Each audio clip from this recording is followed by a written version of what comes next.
afternoon. This is 580 Sports Talk coming your way from 3 until 6. I'm Brendan Dworzinski. He is Dan Lucero. Appreciate you swinging by and spending some of your afternoon hours with us. We've got a full slate to get to over the next 3 hours, even though the Royals have a day off today. Not a lot of Wednesday off days, but I'm sure after a 2-game set, they'll be back in action for a 4-game weekend series. Hold on, getting some late-breaking information. No, they've got back-to-back off days. Even Major League Baseball as an entity does not want to watch more of the Royals. Unbelievable. 2 straight off days. So bizarre. But the Royals are off today, so we're out of here right at 6. No Royals Radio Network again until Friday. But we've still got some Royals baseball to get to. We'll touch on that here in just a matter of moments. Lost their finale yesterday to the Cardinals. But they did make team history. First time in franchise history that they accomplished something, according to Josh Vernier from the Royals Radio Network and KCSP in Kansas City. First time in franchise history, the Royals have played 56 games without winning 3 in a row. First time. They've been playing baseball in this franchise since 1969. First time they've ever done that. Great. We'll talk about the Royals here in just a minute. There was some good. Zach Greinke was awesome yesterday. Really good pitching matchup for the 2 starters, in fact. Also this hour, we've got to play some One Gotta Go. I've got a transfer portal tinge to mine today. And then Shehan Jeyarajah of CBS Sports is going to join us to talk a little college football. Shehan been busy with CBS Sports covering all things college football. We're getting closer and closer to the start of the year. Schedules came out for the first 3 weeks of the season earlier today. So we'll talk about that. We'll talk a little realignment and everything going on around college football with Shehan Jeyarajah coming up at the bottom of this hour. We've got a Chiefs mailbag today inspired by Nate Taylor at The Athletic putting one together. He had some interesting thoughts that Dan and I will break down. And we would love to get your Chiefs questions, too. While we're taking a look at Nate's mailbag, we'd love for you to send any Chiefs questions you have, either to the text line, 785-272-9429, or to the YouTube comments section, our YouTube channel called Sports on 580 WIBW. If you've got any questions about anything Chiefs-related, NFL-related, send them to us. We will get to them to lead off the 4 o'clock hour. So send them out the show, and we will get to them at the top of 4 o'clock. Also today, we've got our monthly championship for What Is Wrong With You, brought to you by Top City Metal Supply. No Fitz. Fitz going through some treatment for his ongoing cancer battle today. So obviously our thoughts are with Fitz. We'll catch up with him next week. But we will talk some K-State, little K-State basketball news today. Naquan Tomlin, he's back. And Keontae Johnson, now that he got cleared, rising up draft boards. We'll talk about that, plus some of the decisions from guys who are returning from the NBA draft process. They had to get that in by today. Also, we've got a note I wanted to get to on the Padres. We talked a little bit about this yesterday, just briefly. Yeah, snuck it into the final word. About how the Major League Baseball media arm has taken back the broadcast rights to the Padres because Bally, Diamond Sports Group, Sinclair, they pretty much said, no, we're not going to pay you. We're done here. We're out. And now MLB's producing them, and they can watch them all on local cable, and they can pay for a Padres-only streaming service in market. We'll talk about that and why maybe it's not a perfect setup, but maybe if you're a Royals fan or another Bally Sports team fan, maybe you're going to be rooting for that outcome here in the near future. We'll get to all that and more today on 580 Sports Talk. And again, we would love to get your thoughts on anything we're talking about and all your Chiefs questions on the YouTube comment section, our YouTube channel called Sports on 580 WIBW, or to the text line 785-272-9429. We've already got one in here about Felix Anudike-Uzomah. We'll talk about that a little bit later coming up in the 4 o'clock hour. But I wanted to start today, Dan, with the Kansas City Royals. They fall to the St. Louis Cardinals. Not a lot of offense yesterday. 1 run, just 5 total hits for the Royals in the game. Vinny might be back. I think that slump for Vinny, we might be on the backside of that. He's been hitting really well. That's now 5 hits in the last 2 games for Vinny. The win on Monday and then the loss last night. Salvi with a couple of hits. Massey had 1, and that was about it. Not a whole lot going on offensively for the Royals yesterday. They struck out 11 times. Now, this was a game a lot like when the Royals played against, I think it was Michael Wacha, when they played against the Padres, who was just incredible. He was just phenomenal. And sometimes that happens. Sometimes it's a matter of, man, our offense sucks. And sometimes it's a matter of the dude on the other side was just tearing you apart. And that is what Miles Mikolas was doing yesterday. 8 innings, 3 hits, 1 walk, 10 strikeouts, threw more than 2/3 of his pitches for strikes. I mean, he was just phenomenal. And when you look at the talent, 1 through 9 for the Royals, it's good to see Drew Waters out there. That was positive, even though he struck out twice. But when you look top to bottom for this lineup, sometimes you're susceptible to really good pitching performances, and that's what the Cardinals had last night. You tip your hat and you say, yeah, it happens sometimes. Yeah, 2 career starts now for Mikolas against the Royals and 17 innings of shutout ball. So, obviously completely different lineups he's faced 5 years apart, those starts are, but the Royals will be happy if they don't have to deal with him again this year. That's a pretty good track record, even in a small sample size. And it was frustrating because the Royals did have a chance to break through, and MJ Melendez got thrown out at home plate by about 400 feet, I think it was, even with the throw being a little bit up the line and some attempted gymnastics, parkour, whatever you want to call it, on Melendez's part to try and evade the tag of Wilson Contreras. He was dead to rights at home plate, and that was really the only scoring opportunity the Royals had off of Mikolas. They were able to put one together in the 9th. They had first and third, nobody out. You'd like to think that maybe they could have pushed the tying run across there and seen how those chips could have fallen. But Bobby Witt Jr. hit one on the ground, able to beat it out and then steal second base. He did his part, but drove in a run and stole a base. But unfortunately, the Royals come up just short. And again, it's a good outing for Zach Greinke, finishing off a really strong month of May that has seen him lower his ERA again to 4.19 in his 12 starts. It's also a staggering number of games in which he has been the losing pitcher for the Royals when he has deserved better. This is an amazing stat. Randy Jazerli had this. Zach Greinke has made 28 scoreless starts in his Royals career with a minimum of 5 innings pitched. 28 times he has taken the ball. He has not allowed a run by the time his day is done. The Royals are 20-8 in those games. In every other stop in his career, all the other teams that Greinke played on, Milwaukee, the Angels, the Dodgers, the Astros, and the Diamondbacks, all the other teams that Zach Greinke has pitched for, he has made 50 of those starts. Scoreless ball, 5 or more innings, and his teams are 46-4 in those games. Everybody else is taking care of Zach Greinke. 4 losses in 50 games where he has pitched shutout ball. 8 losses in 28 games as a Royal when he has pitched shutout ball. Come on, man. I mean, look, that's what happens when you're on a bad team for as long as Zach Greinke has been on a bad team. Yeah, that's the lineup letting him down. But in particular, I mean, that's them letting Greinke down. I mean, it is. Yeah.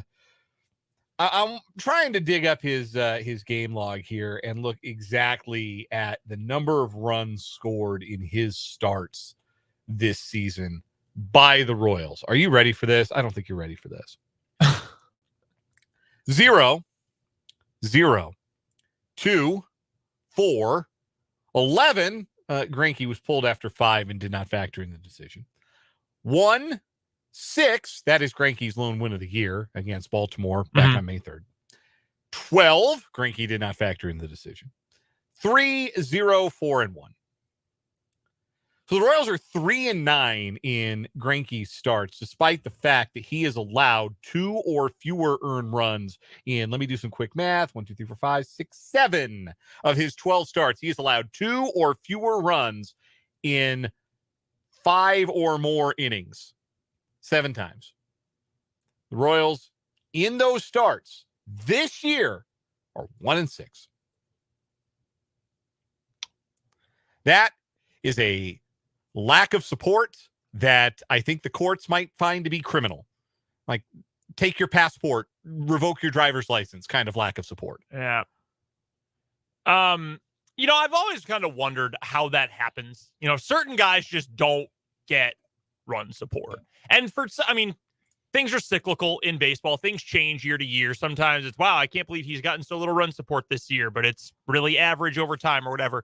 How it is so bad so constantly for Zach Greinke, specifically with this team. If you go through his career, it really has been, and Arizona wasn't all that great while he was there, but championship caliber Houston teams, championship caliber Dodgers teams, briefly with the Angels at the start of Mike Trout's, all these teams that have been competitive, and then he's been saddled with an extremely uncompetitive franchise for a plurality of his career at this point. I guess the positive is you're getting good work out of him. Honestly, you'd rather, if you're not going to get any runs at all, you'd rather him be able to go later into games. But if you know you're going to get no more than 2 runs allowed in 5 innings, I guess you'll take that from Zach Greinke at this point. He's been good. I think road Greinke is dead. I think we are at a point where he has had enough good starts where we can deem road Greinke is no longer a problem and is no longer that much worse than home Greinke. Yeah, at least not in the month of May. Yeah. It was a terrific month of May for Zach. It is 6 starts in the month. Obviously, the Royals go 2-4 in the games he starts, but he puts up a 2.30 ERA, 25-3 strikeout to walk ratio in 31 1/3 innings. And what he is not anymore, and we have talked about this, is a guy who's going to get you very deep into the game. He did not pitch into the 6th inning. I don't believe. No, it did not pitch through the 6th inning is what I mean to say. He did not pitch more than 5 2/3 innings in any of these starts. The last time he saw, he has not seen the 7th inning all year. He's pitched through the 6th inning just in these 12 starts. So this is what he is. He is a 5-inning pitcher at this stage in his career because he's only got so much guts and guile and veteran savvy that you still don't want him to face the lineup the 3rd time around anymore. That's just not a thing that's going to go particularly well. There's a reason they got him out of there after 78 pitches last night. But what he is in those 5 innings is a guy who's giving you a chance. And all you got to do is jump on the other team's starting pitcher. But the broader problem, and this is not Zach Greinke's fault necessarily. This is how the Royals are handling him, and this is just where he's at in his career. I'm sure that Zach, as a competitor, would love to still be the guy who could, go kick your teeth in for 7 innings, 8 innings, go the distance. Every pitcher has that in him. Every great one has that in him.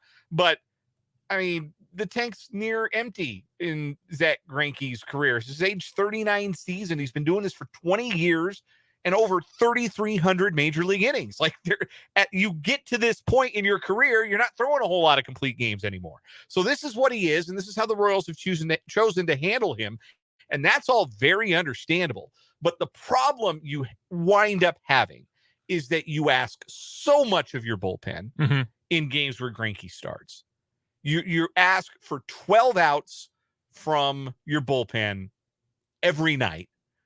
And then with the lack of length you're getting from the rest of your starters right now, because Brady Singer's not getting you into or through the 6th inning very often of late. And certainly Brad Keller wasn't doing that. And Jordan Lyles hasn't been able to do that with any consistency. So it's every night you're asking for those 12 outs from your bullpen. And it's one thing to ask for 9. And every now and then you'd love to only have to ask for 6 or 7. That would be great. That's how you keep those guys fresh and keep those guys effective. But the more you ask of your bullpen, the more likely it is it's like he's stretching out an elastic band, right? Eventually it's going to snap. And last night it was Carlos Hernandez giving up a run, and it was another run late in the game, and that was all she wrote. That's tough. That's a tough one to lose because you had the good start. You're good enough out of the pen. That's an annoying one to lose. And as sweet as it is to beat the Cardinals like you did on Monday, sucks to lose one of the Cardinals like that. Speaking of Greinke, by the way, because I think this year is, I mean, it already has been, but it's filled with a lot of, what is the legacy going to look like for Zach Greinke? How is he going to ride off into the sunset? Is this truly it? What sort of milestones is he going to get to? By the way, 6 strikeouts in 5 innings yesterday. That's good for 3,000 K watch. The road to 3,000 or whatever you want to end up calling it. Here's an interesting question. I actually saw this proposed on Reddit the other day. Zach Greinke, well, first of all, Hall of Famer, Zach Greinke? Oh, yeah. Yeah. Okay, good. I'm in agreement with you there. Absolutely, yes. His, over at Baseball Reference, his Hall of Fame statistics, it's near the bottom of the page, and the black ink and the gray ink and the Hall of Fame monitor and standards and all of that. He's, in most things, like just shy of the average pitcher. He's pitched for 20 years, has a bunch of gold gloves, won a Cy Young, many-time All-Star. He's in. I'm certain he is going to be in. See, wear a Royals hat on his plaque. It's where he won his Cy Young. It's where he won his Cy Young. He came back. Now, I know fans like to make more about the emotional connections than players often do. For players, it's a job. It's often about the money more than anything. I get that, but he spent a long time. This is his 9th season with the Royals. That's more than he's ever spent anywhere else. In fact, do you know where he spent the second most amount of time in terms of games played? Is it the Dodgers or the Diamondbacks, right? It's the Diamondbacks. Yeah, Diamondbacks, yeah. Fewer than half as many games as he's played with the Royals in his career.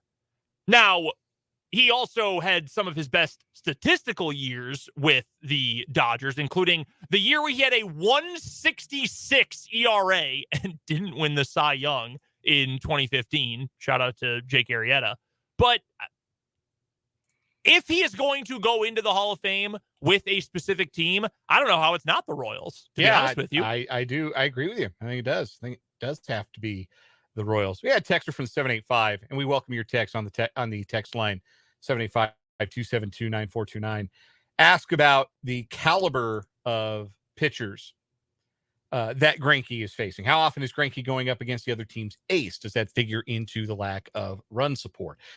Now, certainly, if you line up to start opening day, that means you're going up against the other team's ace on opening day, and that was the case for Greinke. He was up against Minnesota's Pablo Lopez, who outpitched him on opening day. And usually that ends up being the case for the first maybe week or two of the season. And then, rotations kind of get jumbled up. You have guys get hurt. You have, some pitchers, some teams give their guys extra rest. Some teams work on a 4-man rotation with the early off days. So his second start, he faced Alek Manoah, who's having a rough year, but really rough year. Was an all-star and pitched really well against the Royals. 7 innings, a 1-hit ball in that second Greinke start of the year. But looking at it beyond that, it's not really been murderer's row. Like Andrew Heaney's having a nice year. That was Greinke's third start was against Heaney. Kyle Wright, he won 20 last year. I don't know what kind of year he's having this year, but he's all right. He's not anybody's idea of an ace. He was the matchup when Greinke pitched against the Braves. Then it was Tyler Anderson, all-star last year. He's been terrible this year, and the Royals lit him up. That was the Angels game. When Greinke faced Twins second time around, it was Tyler Mahle. I think that was his last start before he got hurt. He got hurt in that game. Yeah, he got hurt in that game and needed Tommy John surgery. But he's been a decent pitcher. It was Kyle Gibson for the Orioles. Greinke's lone win of the season was that matchup. Dylan Cease, all-star, having a disappointing year. Yeah. When Kansas City faced the White Sox, Greinke faced them the first time. And he had Adrian Hauser of the Brewers, not an ace. Michael Kopech of the White Sox outdueled Greinke 3 starts ago. That was 8 innings, a 1-hit ball for Kopech, who's got good stuff, but isn't really ace. Very stuff, hit or miss. Ace stuff, but not ace production in his career. That's fair. Then previous to last night was Matthew Boyd starting for Detroit, and then last night it was Mikolas. So, it's not like he's going up against like Clayton Kershaw or Justin Verlander or like prime Max Scherzer or anything like that every time out. It's been kind of a mixed bag of the level of competition. And Greinke has risen to it as best he's been able and had a really good month of May. But again, you go back and you look at some of those lines against, like Andrew Heaney struck out 10 in 5 innings against the Royals against Greinke. 7 innings, a 1-hit ball for Manoah for the Jays against Greinke. 8 innings, a 1-hit ball with 10 strikeouts for Kopech a couple of weeks back. So it's a combination. Like, has Greinke seen maybe a better collection of opposing starting pitchers than other guys on the Royals? That's potentially true, but the Royals bats just aren't doing him a whole lot of favors right now. We've got to get to a break here on 580 Sports Talk, our first of the day. Later on this hour, we'll talk some college football with Shehan Jeyarajah of CBS Sports. But coming up next, we'll play a little One Gotta Go on 580 Sports Talk.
Kill you, give me $200. Well, gotta go. Time for One Gotta Go, our Wednesday staple here on 580 Sports Talk. And for my selection today, Dan, we're going to do the reverse. We're going to do only one can stay.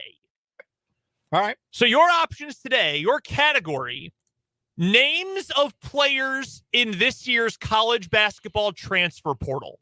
These are some of the best names I could find of players who transferred in college basketball this year. So I'm picking the best name. The best name. Names that didn't get included, by the way, your honorable mentions include Denham Dawson and Jacob Germany. Those were your semifinalists. Denham Dawson sounds like something you would call somebody if you were making fun of them. Yeah, right. For like, are you wearing a jean shirt? Nice shorts, Denham Dawson. Nice Canadian tuxedo. Are those cutoffs? All right. Your 4 players. Some of these are not committed, by the way. Messiah Jones, which sounds like a character from Kevin Smith's movie Dogma. Messiah Jones. Mm-hmm. Enoch Cheeks. Number 3, Po' Boy King. Not spelled like it, but pronounced like the sandwich. Po' Boy King. He just committed to North Carolina Central. And finally, he just committed yesterday, Supreme Cook. Yeah, I've seen Supreme Cook. Supreme Cook is really good. Po' Boy King. I think I stopped at one of those off of the interstate in Tennessee once. I think I stopped at a Po' Boy King. Yeah, stopped at their Baton Rouge location. I love the shrimp. Enoch Cheek sounds vaguely sexual in a way that I'm not super comfortable with. Enoch's name is sounds like Enoch. it sounds like a euphemism. Yeah. You can find that on Urban Dictionary. Urban Dictionary. Enoch. I don't know. He had a good year. 15.5 points a game for Robert Morris last season. Sure. I believe anything you told me about Enoch Cheeks. The best name, like, I love a name that is like really silly, like a really out of the norm first name and then like a super normal last name. Mm-hmm. So I go with Messiah Jones. Yeah, Messiah Jones is pretty good. Messiah, that's a lot to live up to. I'm going with Po' Boy King. They named this man after a sandwich. A very good sandwich. Oh yeah, love a Po' Boy. But a sandwich. Love a Po' Boy. By the way, Enoch Cheeks has committed to Dayton, by the way. Oh, we could see Enoch Cheeks on television. We certainly could. Hopefully after 10 p.m.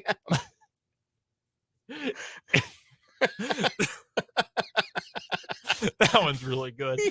Po' Boy King inspired this. I saw he committed the other day, and I thought, that is an incredible name. Then yesterday, Supreme Cook did. And I thought, all right, there's got to be enough of these for a one gotta go.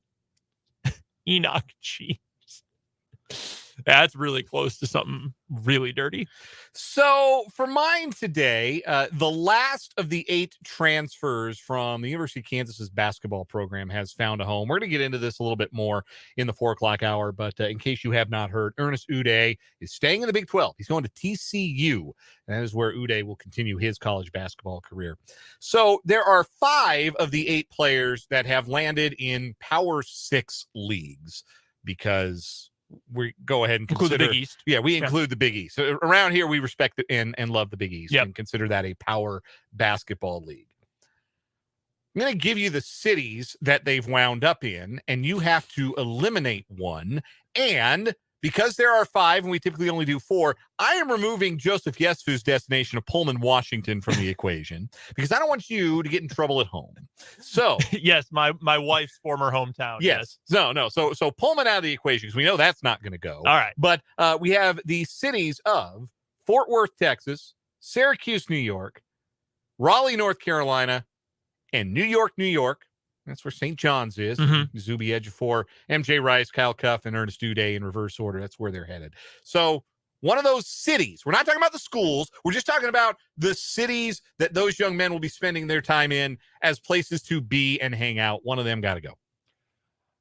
I think this one's fairly easy for me because it's the one that I would have the hardest time figuring out something to do. And that's Syracuse. I'm dumping Syracuse. I've been to Fort Worth, Texas. I had a pretty good time in Fort Worth. Downtown Fort Worth, Hoppin' Place, had some really good barbecue while I was there, right by the Dickies Arena at the NCAA tournament a couple years ago. I'm keeping Fort Worth. Dallas is nearby, keeping that. I'll keep New York City because, I mean, there's a lot to do in New York. New York, anyway. And I don't really know anything about Raleigh, like nothing, except that it's near Durham, but it's in North Carolina, and I'm going to assume there is some combination of a Bojangles and a cookout nearby. How do our brains work the exact same? Like, Raleigh, it came down to Raleigh and Syracuse for me because Fort Worth is at least major city adjacent, if not a major city itself, and New York is New York, and there's cool stuff to do in New York. Come down to Syracuse and Raleigh for me. And the Bojangles tiebreaker. Like, I don't know what Syracuse has in the way of signature fast food, but I know what I can find in Raleigh. So, that's going to get the nod for me. That, and I don't think it probably gets as cold as Syracuse does in the winter, which is also a disqualifying factor. Yeah, that's a good point. I'll take the warm weather and I'll take the cookout. Man, it's like $6 for the biggest meal you've ever had. It's incredible. Yeah, you roll up and you order yes, I would like 2 burgers, I would order of French fries, an order of cheese curds, and 2 chocolate shakes, And also, could I get a steak as well? And you'll be like, yeah, it'll be $8.95. Pull around. Plus, you get kind of that Popeyes attitude there a little bit. Where they're like, yeah, you want anything? All right, move on. Just all right. You're here to do your job. I get it. Will you get every part of your order, or will you get maybe something different than you expected? Entirely possible. Entirely possible. Let's get to a break. We're talking college football with Shehan Jeyarajah next on 580 Sports Talk. I'm Jim Ch-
On this Wednesday edition of 580 Sports Talk, Brendan Dworzinski and Dan Lucero here with you. We are slowly but surely making some progress on our way to the start of the college football season. In fact, the Big 12 announced the start times for at least a handful of games to open up the season today. And to talk all things college football, locally, nationally, and everything in between, we welcome in Shehan Jeyarajah of CBS Sports on the Fleming Place Wine and Spirits hotline. You can follow Shehan on Twitter at Shehan Jeyarajah, and you can find all of his work covering college football over at cbssports.com.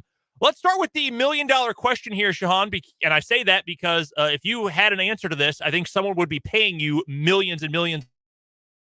There's going to be any major realignment ripples this offseason? You know, I think that we're probably in a state of kind of flux right now. I don't necessarily think that we're very close to that. But the thing I will say is that we are still sitting and waiting on the Pac-12. We're still waiting to see whether they're going to get a new television contract. They're obviously just about a year out from needing to totally re-up on that thing. I think we're kind of in a wait-and-see mode. But, you know, there's obviously been reports in the past couple of days that schools like Colorado are still having conversations. So I would bet against it right now. But certainly, you just never know what's going to happen. Do you think it makes sense for the Big 12 to be as aggressive as it has been really more than a year at this point, but certainly over the last calendar year? I mean, we've heard the stories about how Brett Yormark has had conversations with the brass at Gonzaga about being a basketball-only member. We've heard the reports about UConn, which really seem to come out of nowhere the last couple of weeks. We know they've been interested in Colorado. We know about Arizona, the rest of the four corner schools. Do you think it's smart business sense for the Big 12 to be this aggressive in trying to pursue new members? Well, I think that there's two parts of this, right? Obviously, there's the perspective of actually adding new members. And to this point, Brett Yormark, since he took over as commissioner, hasn't added any. But I think that the bigger thing that they've tried to do since Yormark took over is try to be forward, try to be forward thinking, try to be forward acting, try to set the agenda more than be reactive to the agenda. And I think that you actually see that in the way that some of these television contracts have gone, right? Because the Big 12 was behind the Pac-12 when it came to their actual television negotiation, but they were able to jump in line largely, I think, through the messaging that the Big 12 was able to send. So I think that they're trying to stay ahead of the curve. They're trying to get ahead of, look, if the Pac-12 were to fall apart, they want to be seen as a landing spot and not potentially a spot to have teams taken from, like maybe we thought a year or two ago. So it is a lot. I think that certainly there are points where it could backfire in the coming months and years, but I think for right now, they really want to be seen as leading the charge as opposed to being reactive. What do you make of the job that Yormark has done so far? I think personally he's done a really good job of trying to get the Big 12 in a better space branding wise. And just to that point you just made that, hey, we're not the conference that's getting vultured anymore. We're going to be the leaders. We're going to be the ones who are aggressive, proactive, certainly more than his predecessor, Bob Bowlesby. And we know he's brought more entertainment options to things like the Big 12 championships for men's basketball and for football. All the way to things like having a partnership with a Bathing Ape, which Dan and I walked into the Big 12 championship game down in North Texas, and we could not believe it. We thought, wow, it really is as amazing as we thought this partnership would be. Overall, how would you assess through these first 9 months or so, maybe just under 9 months of his time on the job? How do you think Yormark has done? Well, I think that the big thing you have to look at is his primary job when he took over as commissioner was to get a new television contract. And not only that, but to not lessen the value. Whenever Texas and Oklahoma decided to leave the Big 12, there was talk that they made up potentially 50% of the Big 12 television value, but Yormark was able to negotiate a contract that actually increases in value relative to the one that they had when Texas and Oklahoma were in the league. So from that perspective, I mean, that's an A. And I think that, like I mentioned, his aggressiveness in saying we want to re-up the contract, maybe we'll even be slightly under market relative to what we could get, but we want to get it done fast. We want to lock ourselves in. We want to know we are locking up spots on Fox and ESPN. I mean, it's an A+. I don't think that you can give him anything other than that. Certainly, you look at some of this other stuff that I'm really intrigued by, like you mentioned, the branding type stuff, the collab, things like that. There's a lot of just trying stuff right now. There's a lot of, seeing, hey, what's going to, is this going to connect with anybody? Is this going to be an opportunity for us to brand our league? You see that even with them talking about Mexico game, something, I don't know necessarily that there's going to be upside there, but they're willing to look into it.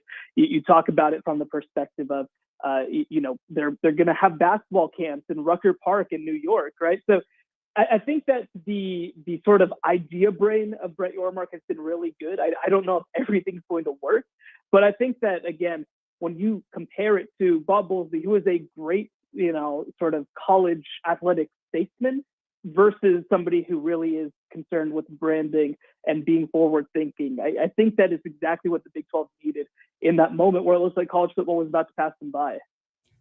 Our guest joining us on the Fleming Place Wine and Spirits hotline, is Shehan Jeyarajah. I get that right, and I can't get spirits right. Go figure that. Shehan Jeyarajah from CBS Sports covers college football for CBSSports.com. We can check out his work.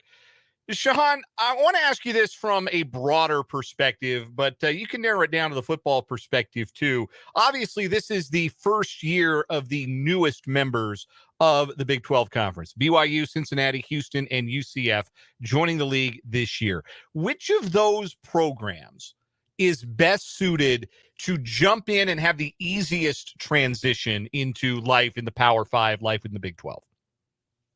Yeah, it's a really good question. I think that first of all, when I look at all four of them, I think that all four of them certainly have pathways to getting there in the next couple of years. But if you're asking me which team will get there first, I really like what UCF is doing. And there's a couple of reasons for that. One, when you look at their rankings and things like the 247 talent composites, when you look at the level of transfers they brought in, when you looked at their recruiting and the way it's improved in the last couple of years, I think that they're just, from a talent perspective, in a different place than a lot of these other teams that are coming into the Big 12. The other teams, I think, will get a nice bump in recruiting whenever they join the conference. And we saw it maybe in their last recruiting class. But when you talk about depth of talent, I think that UCF is there just in a different way. And obviously, a lot of credit to that goes to Gus Malzahn, who had so much success at Auburn and has coached in a national championship game before. So I think that UCF is probably that team. The other thing that you have to mention about them is that they are the only of the four who's bringing back a starting quarterback in John Reese Plumlee. So I think that when you look at the infrastructure, the depth of talent they have, the coaching staff that they have, they're I think poised very well to do it. But I will say too, right? You definitely have to look at Houston. I think that Houston is a team that probably is as natural a fit in the Big 12 as any program that they could have added. And I think that they're definitely a program that in the next 5 to 10 years has the highest upside. But if you're talking about maybe the next 2 to 3 years, UCF would be my pick. That's interesting that you bring up those two, because the one with the most recent high-level success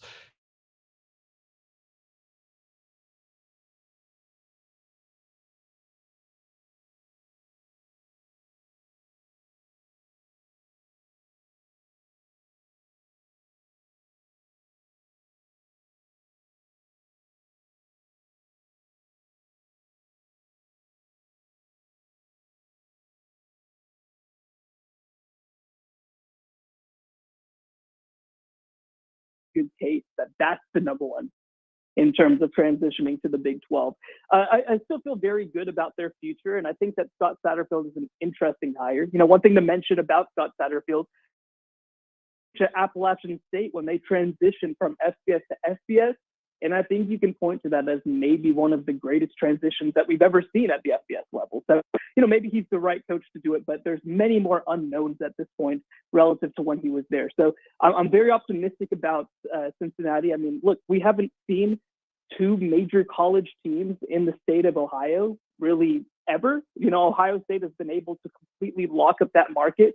And don't get me wrong, Cincinnati's not going to be beating Ohio State for kids, but the question is, can the Power 5 program in the state of Ohio, can it compete with Michigan State and Michigan and Penn State and Kentucky, for example, for Ohio recruits?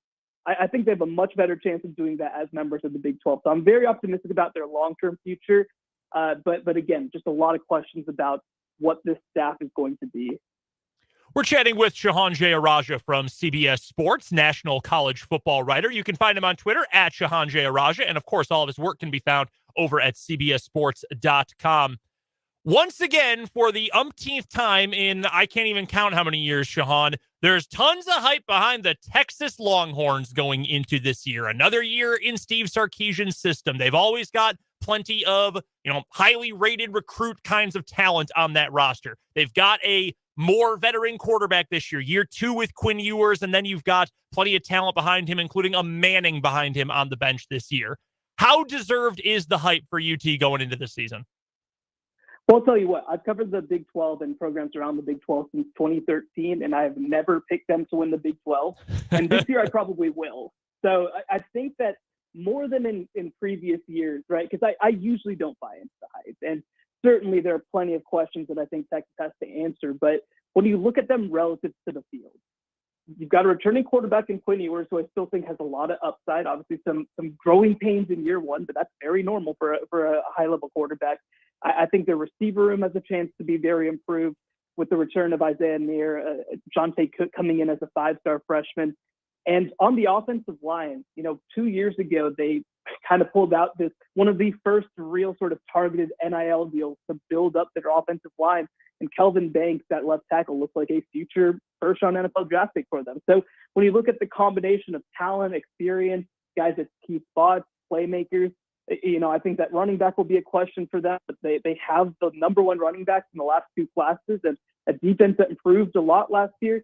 There's really no excuse to me for Texas not to win the Big 12. I think that not only should they be the favorites, I think that they're pretty easy favorites as well. Now, all that said, that doesn't mean they're going to win the Big 12, and it would not surprise me whatsoever to not see them do it. But to me, the big thing that it comes down to is they deserve to have the target on their back. They deserve the expectations of being the preseason favorite, and we'll have to see what they do with it because, people might remember Steve Sarkisian has never had a season at USC, at Washington, at Texas, because he's lost fewer than 4 games. A couple of quick thoughts about the local teams here for us in Northeast Kansas. We'll start with the reigning Big 12 champions, the Kansas State Wildcats. What do you make of their outlook going into this year? I think for me, I wouldn't expect them to be a 10-11 win team, but with this coaching staff and with a quarterback who looks like he might be the real deal all of a sudden in Will Howard, I think they can still be a very good team. What do you make of this somewhat retooled roster? No Felix Anudike-Uzomah, no Deuce Vaughn, but plenty of talent, including the quarterback coming back. What do you think about this K-State roster heading into 23? I'm very intrigued by them. Obviously, the headliner is Will Howard coming back, but the offensive line is probably even bigger with the guys they have coming back, multiple of whom I think could have been picked in the NFL draft. This is, I think, going to be the moment where Chris Klieman sort of finds himself. I think that even this last run to the Big 12 title has in some ways been a continuation of Bill Snyder's legacy in some ways. Well, now we're starting to see, Kansas State is competing for 4-star level prospects. They're pulling together some of the better recruiting classes. This isn't about maximizing underachieving talent at this point. This is about a program that I think has a lot more upside and a higher ceiling than that. And when you are sort of betting on JUCOs and things like that, I think that does force you to go through waves a little bit. I'm going to be curious now. I think this is going to be the first example of whether Kansas State is one of those programs that you can expect to be competitive every year. That doesn't mean that they're going to win the Big 12. I think they certainly deserve to be in that top 3 probably conversation, but I'm obviously very excited about what they have coming back. And if they were to have, they don't have to have a 10 or 11 win season. If they were to have a 9-win season after losing what they lost, I think that just should make everybody even more excited about the future at Kansas State. In Lawrence, KU is returning darn near everyone. 10 of 11 starters from last year's team. Now, replacing your starting left tackle and Earl Bostic is tough, but you've got the electrifying quarterback, all his pass catchers, really good running back depth as well, led by Devin Neal. And a defense that, was not great last year, but has at least a few talented pieces like Kobe Bryant and Craig Young. What should be the minimum expectation for Kansas going into this year? Well, I think that for me, obviously, we don't have an example or a track record of what success looks like at Kansas over the past 15 years. And so I know there's going to be people who say that success is improving on what they did last season. I think for me, if they're able to replicate close to what they did last season, I'd be pretty satisfied because whatever you want to say, they won multiple Big 12 games for the first time since 2008. That's, I think, something that we shouldn't overlook. And when you head into this year, they do play Illinois in the non-conference, which I think is a very difficult game. A great win if they're able to get it, but a very difficult game. So if they're able to be competing for bowl eligibility in November and pick up multiple wins over Big 12 opponents, to me, that is absolutely success. Again, let's say that they get to Illinois, which is no lock certainly, but then you got to get 4 Big 12 games in order to make a bowl game. And that's a tough ask for any team, I think, in the Big 12. If they're able to get to 3 and they're at 5 and 7, I think that should be seen still as a perfectly reasonable season. And I think that the other part of that too is that it kind of officially allows us to say that Kansas is a middle-class Big 12 team, which obviously, again, we haven't been able to say that for more than 15 years. So I get wanting to push past 6 wins and go to 7 or 8. And I think that certainly, the upside is there if things break the right way. But even if they're a better team this year, they might finish with a worse record. And I don't think that's a negative sign about the future of this program. All right, Shehan, we've got 2 real quick rapid-fire questions. We've only got about 20 seconds here. Number 1, the Cheez-It Bowl is now the Pop-Tart Bowl. What's your favorite Pop-Tart flavor? I went s'mores. We didn't warm them Correct. up very much, so I tended to go with the chocolate one. All right, last one. I know from Twitter you are a Bulls fan. Regrettably, I am also a Bulls fan. In a word, how painful is this offseason going to be? Oh, my gosh. Brutal. Shehan Jeyarajah covers all things college football for CBS Sports and CBSSports.com. That's where you can find all of his work. Also, make sure you are following him. Great college football follow on Twitter at Shehan Jeyarajah. Shehan, we really appreciate you stopping by with us. Thank you so much for hanging out for a little bit, and we will talk to you soon, hopefully as the season gets a little bit closer. Thank you so much for having me. That is Shehan Jeyarajah from CBS Sports. Awesome insight on all things college football. Appreciate Shehan joining us here on the show today. I am encouraged on that KU point because I think my expectation is they should be at least as good as last year. So to be told that would be, still pretty good, still decent, I appreciate hearing that. And I think 9 wins for K-State is attainable again. I mean, if Howard is the real deal, that could be a 10-win team. Yeah, if he's that guy, if you have the guy under center, then that substantially raises your floor in addition to your ceiling. Yeah. Let's take a quick time out for our national and local news. We'll talk some Kansas City Chiefs football when we come back to lead off the 4 o'clock hour of 580 Sports Talk.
4 o'clock hour of 580 Sports Talk. Just getting started. Brendan Brzezinski and Dan Lucero here with you. Thanks so much for stopping by and being a part of the show today.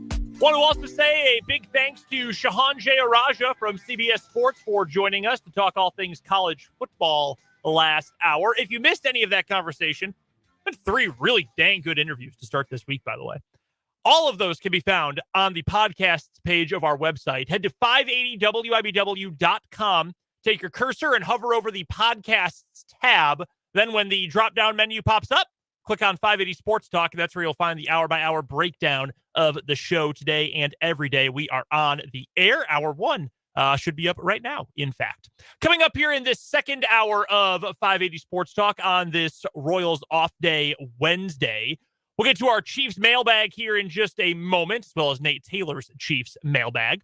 We've also got our What Is Wrong With You championship for the month of May, sponsored by Top City Metal Supply.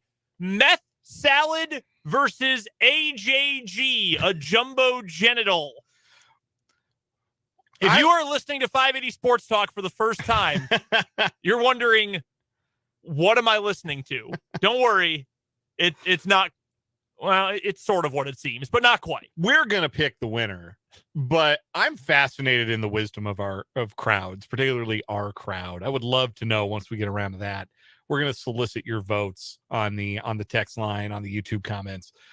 We want to know who you think, because this is a titanic monthly championship matchup, as good a one as I can ever recall. I'm almost sad that Meth Salad was a Friday winner. I wish we had gotten a full week with that story. That would have been nice. Yeah. We got at least a few days of AJG. We only got one of Meth Salad until yesterday. This is a great battle. So we would love to get your votes, text line or in the YouTube comments section. Also, while we get ready to do the look at Nate Taylor's Chiefs mailbag, we would love to get your Chiefs questions. We already had one come in the YouTube comments from Mark. Appreciate that. But if you've got any questions about the Kansas City Chiefs, let us know here during this segment. We'll do our own little Chiefs mailbag as well.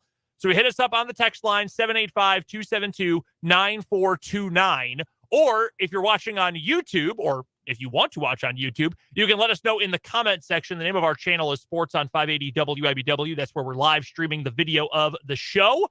Let us know any Chiefs questions you have as OTAs continue to roll on this week in Kansas City. The one question we got earlier from Mark, we'll start with that one here before we get to Nate's stuff, Dan. Mark asked, Felix Anudike-Uzomah, starter or just a rotational guy as he starts his career in Kansas City? And I guess, in theory, that could change from week 1 to week 18. Right. I am going to lean that he's not going to start for this team. I don't think that means he's not going to play a big role. But Karlaftis is a starter. We know that. That's nailed on. And he was so good as a rookie. And I don't think you go out and sign a Menahu with the idea that he is not going to start for you or play a starter's lion's share of the snaps. So I think your starting 2 ends are going to end up being Karlaftis and Menahu. I think you can go in certain situations with the NASCAR package, and you can bring 3 defensive ends onto the field with Chris Jones in the middle. You kick Menahu inside, or you can kick Karlaftis inside. He's got enough bulk to do that. And then have some combination of the 2, including Anudike-Uzomah on the ends. You can do a lot of mixing and matching with this group, which I think is one of the upsides of Steve Spagnuolo being so pot committed to big ends, and why with Anudike-Uzomah, you wanted that player because you get the 5 years with him, and you can give him time to bulk up and build up a little strength, build up a little weight, so he can be one of those bigger ends as well. So he's going to play. I think he's going to play a lot as a rookie. I just don't think, when they pop up with the graphic on CBS of who's in the starting lineup, I don't think Felix will be in it, at least to start the year. So last season, the nominal starters at defensive end for the Chiefs were Karlaftis and Frank Clark. And they each played roughly the same number of snaps. Karlaftis actually played 13 more snaps than Clark did during the regular season. 63.5% of the total snaps for the rookie and 62% of the snaps for Frank Clark. Then he had Carlos Dunlap, who played close to half of the defensive snaps, and Mike Dana, who played 41% of the snaps. So, yeah, your 2 starters play roughly a 60-40 split, with Dunlap playing more because There are some snaps where you might have been able to use him as a linebacker, or some snaps where he might have come in and kicked to the or kicked Chris Jones to the outside. So essentially, that's kind of roughly the idea of what your snap count is going to look like for your defensive ends. I think Karlaftis should be in line for about the same number of snaps this coming season, something in the neighborhood of 63, 65% of the snaps. Charles Omenihu is going to play that many snaps as well. I'm telling you right now, Omenihu's really good. Mm-hmm. I don't think we're talking enough, frankly. One of the underrated storylines of this offseason is just how good he is and how impactful I think he's going to be. I think he will be the team's most productive edge rusher this coming season. I think he's going to lead the team's defensive ends in sacks. And I think he could be a double-digit sack guy. I think he's that good. I think he's young. I think he's been really well coached. I think he's really twitchy and athletic, and he just has a nose for the quarterback. I think he's a dude. And him and Karlaftis are going to be the starters. And then that leaves Dana and Felix as your rotational guys to get somewhere in the neighborhood of 40 to 50% of the snaps. And I think that's probably an ideal role for somebody like Andy DK Uzama, who, again, super young, comes into the league really, really young. Just turned 21. And has some things he's got to learn technique-wise, and is going to be in a system that's a little different than what he played in, where he was basically a 3-4 defensive end, even if the Kansas State Wildcats did not play a traditional 3-4 with, 3 down linemen, 3 linebacker. They play a lot of that 3-3-5, and it's really in vogue in the college game because feels like there's so much more space you got to cover. Oh, yeah. You see a ton more 3-3-5 or dime stuff. But that kind of defensive end, that kind of technique is different than what he's going to play in a 4 down lineman set with Steve Spagnuolo. So he's going to have to learn as he goes. And I think that opportunity is going to benefit him. I do think he'll be productive because I think he's got the explosiveness to make his snaps count and to put up some sacks and some tackles for a loss. I don't know that he'll get to the 6 sacks that Karlaftis did as a rookie, because I just don't think he'll have as many snaps, as many opportunities. Mm-hmm. But if he chips in 4 or 5 sacks as a rookie in a role like Mike Dana had last year, I think that would be a solid rookie season, solid first step for Felix in his NFL career. Charles Omenihu, according to Pro Football Focus last year, among all edge rushers, was 14th in the league in number of quarterback hurries. 14th. So if you assume that there are 64 starting edge rushers, 2 for every team, you can only have so many players on the edge, Omenihu was 14th in the league. That is well into the top. I got to do some real quick back of the napkin math here. That's in the top quarter of the NFL, starting edge rushers. That's really good. And if you're not even playing a true, starting share of the snaps, because San Francisco rotates through guys a bunch, that's phenomenal. So I like that pick a lot. I might get back to that one when we make bold predictions during training camp for the Chiefs season, but I like that one for Omenihu. I think he's a really nice player. I'm very curious what he's going to be able to do this year. One from the YouTube comments from Vance. MVS, is he still wide receiver 1? Is he technically wide receiver 1? I think, and this is a little bit of a cop-out for the question, but I don't necessarily know if he is. I guess technically if you're making a depth chart, he would line up that way. I don't really think the Chiefs have a true numbered depth chart for their wide receivers because they are more specialized. Like MVS does not, he's the biggest receiver the Chiefs have in terms of the wide receivers specifically. Kelsey's obviously a big dude, but he's not a go up and get it receiver. He is a clear out, go ball, blocking receiver, which is a weird combination of skills. Right. That is a very weird skill set, but it's what got MVS a multi-year contract when he left Green Bay. That is a very specific and useful set of skills, especially when the Chiefs wanted to bulk up at their receiver spots. But you look at the other guys they bring in, Kadarius Toney, you could argue, is going to be quote-unquote wide receiver 1. In fact, Jeremy Fowler at ESPN, he was just tweeting about that earlier today, that the Chiefs are really high on his general skill set. But what is that skill set? Is he mostly going to be catching balls short distance, intermediate distance, and picking up yak? Are they going to use him to run the full route tree? I kind of doubt that. I don't see him as a route tree guy, but like being able to run every single route. But maybe it's just because we haven't seen it yet. Maybe the Chiefs believe they can coach that into him. So I think the fact that the Chiefs receiving core is so specific and all these guys have one or two, or in Tony's case, upside of maybe 3 things that they can do and do well, I think you end up in a spot where it's much more dependent on the personnel, and it's much more dependent on where you are on the field, who is going to be your top option at receiver, as opposed to just, well, yeah, that's our number one guy. Like the Raiders are a great example of this.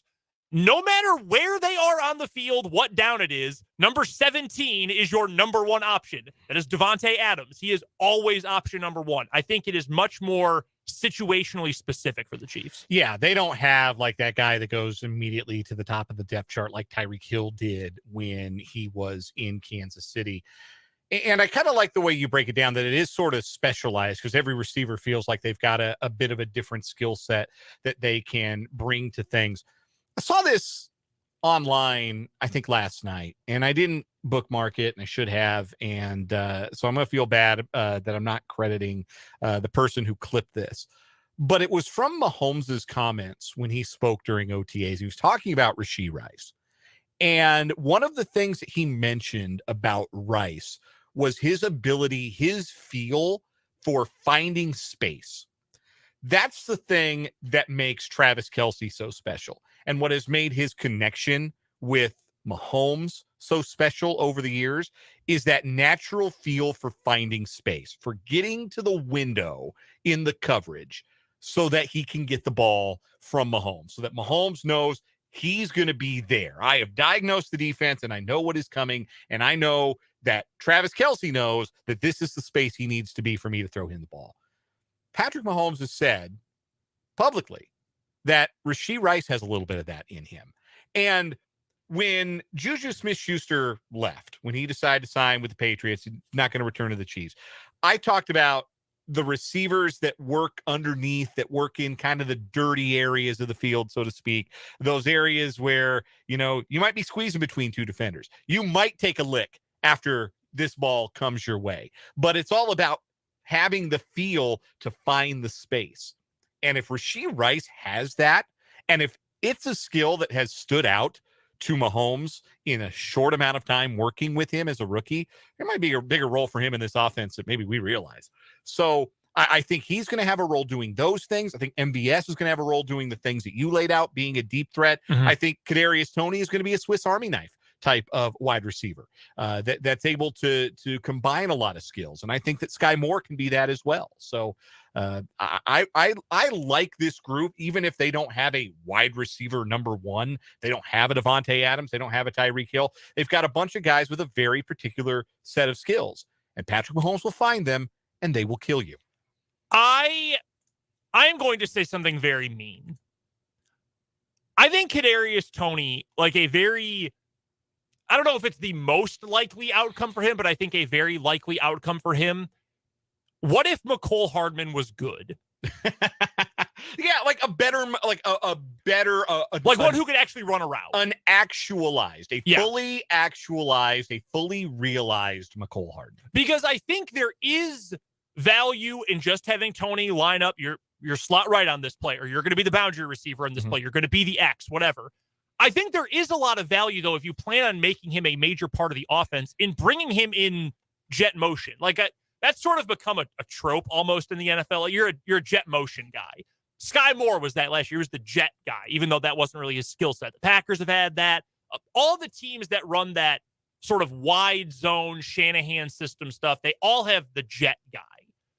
I think that's probably like when we thought for a while every slot receiver has to be under 5'10" and probably has to be like 180 pounds and a guy who went to Rutgers. Like that's what a slot receiver is. But then we thought, well, you should probably diversify that a little bit so not everybody knows exactly what that guy's role is when they're defending you.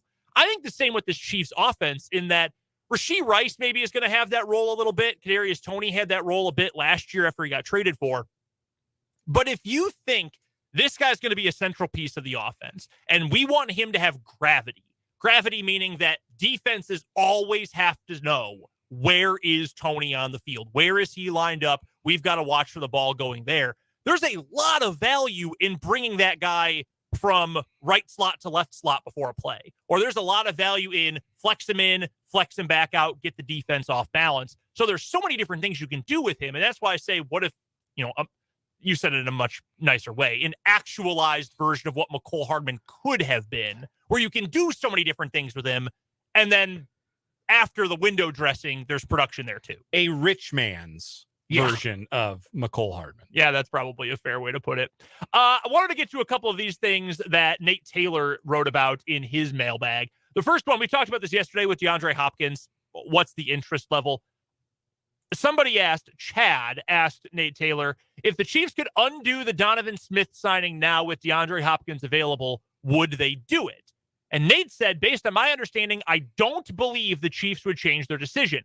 Reed and general manager Brett Veach know their biggest priority is to protect Patrick Mahomes, the league MVP and Super Bowl MVP. By adding Smith, a 9-year vet who's protected the blind side of Tom Brady, the Chiefs still have one of the best offensive lines in the league, and they solidified right tackle because now they can leave Jawan Taylor there. If Hopkins had been released in April, maybe before the draft, maybe that answer is different. But at the time, that would have meant Hopkins would have had to take a deal like what Donovan Smith took.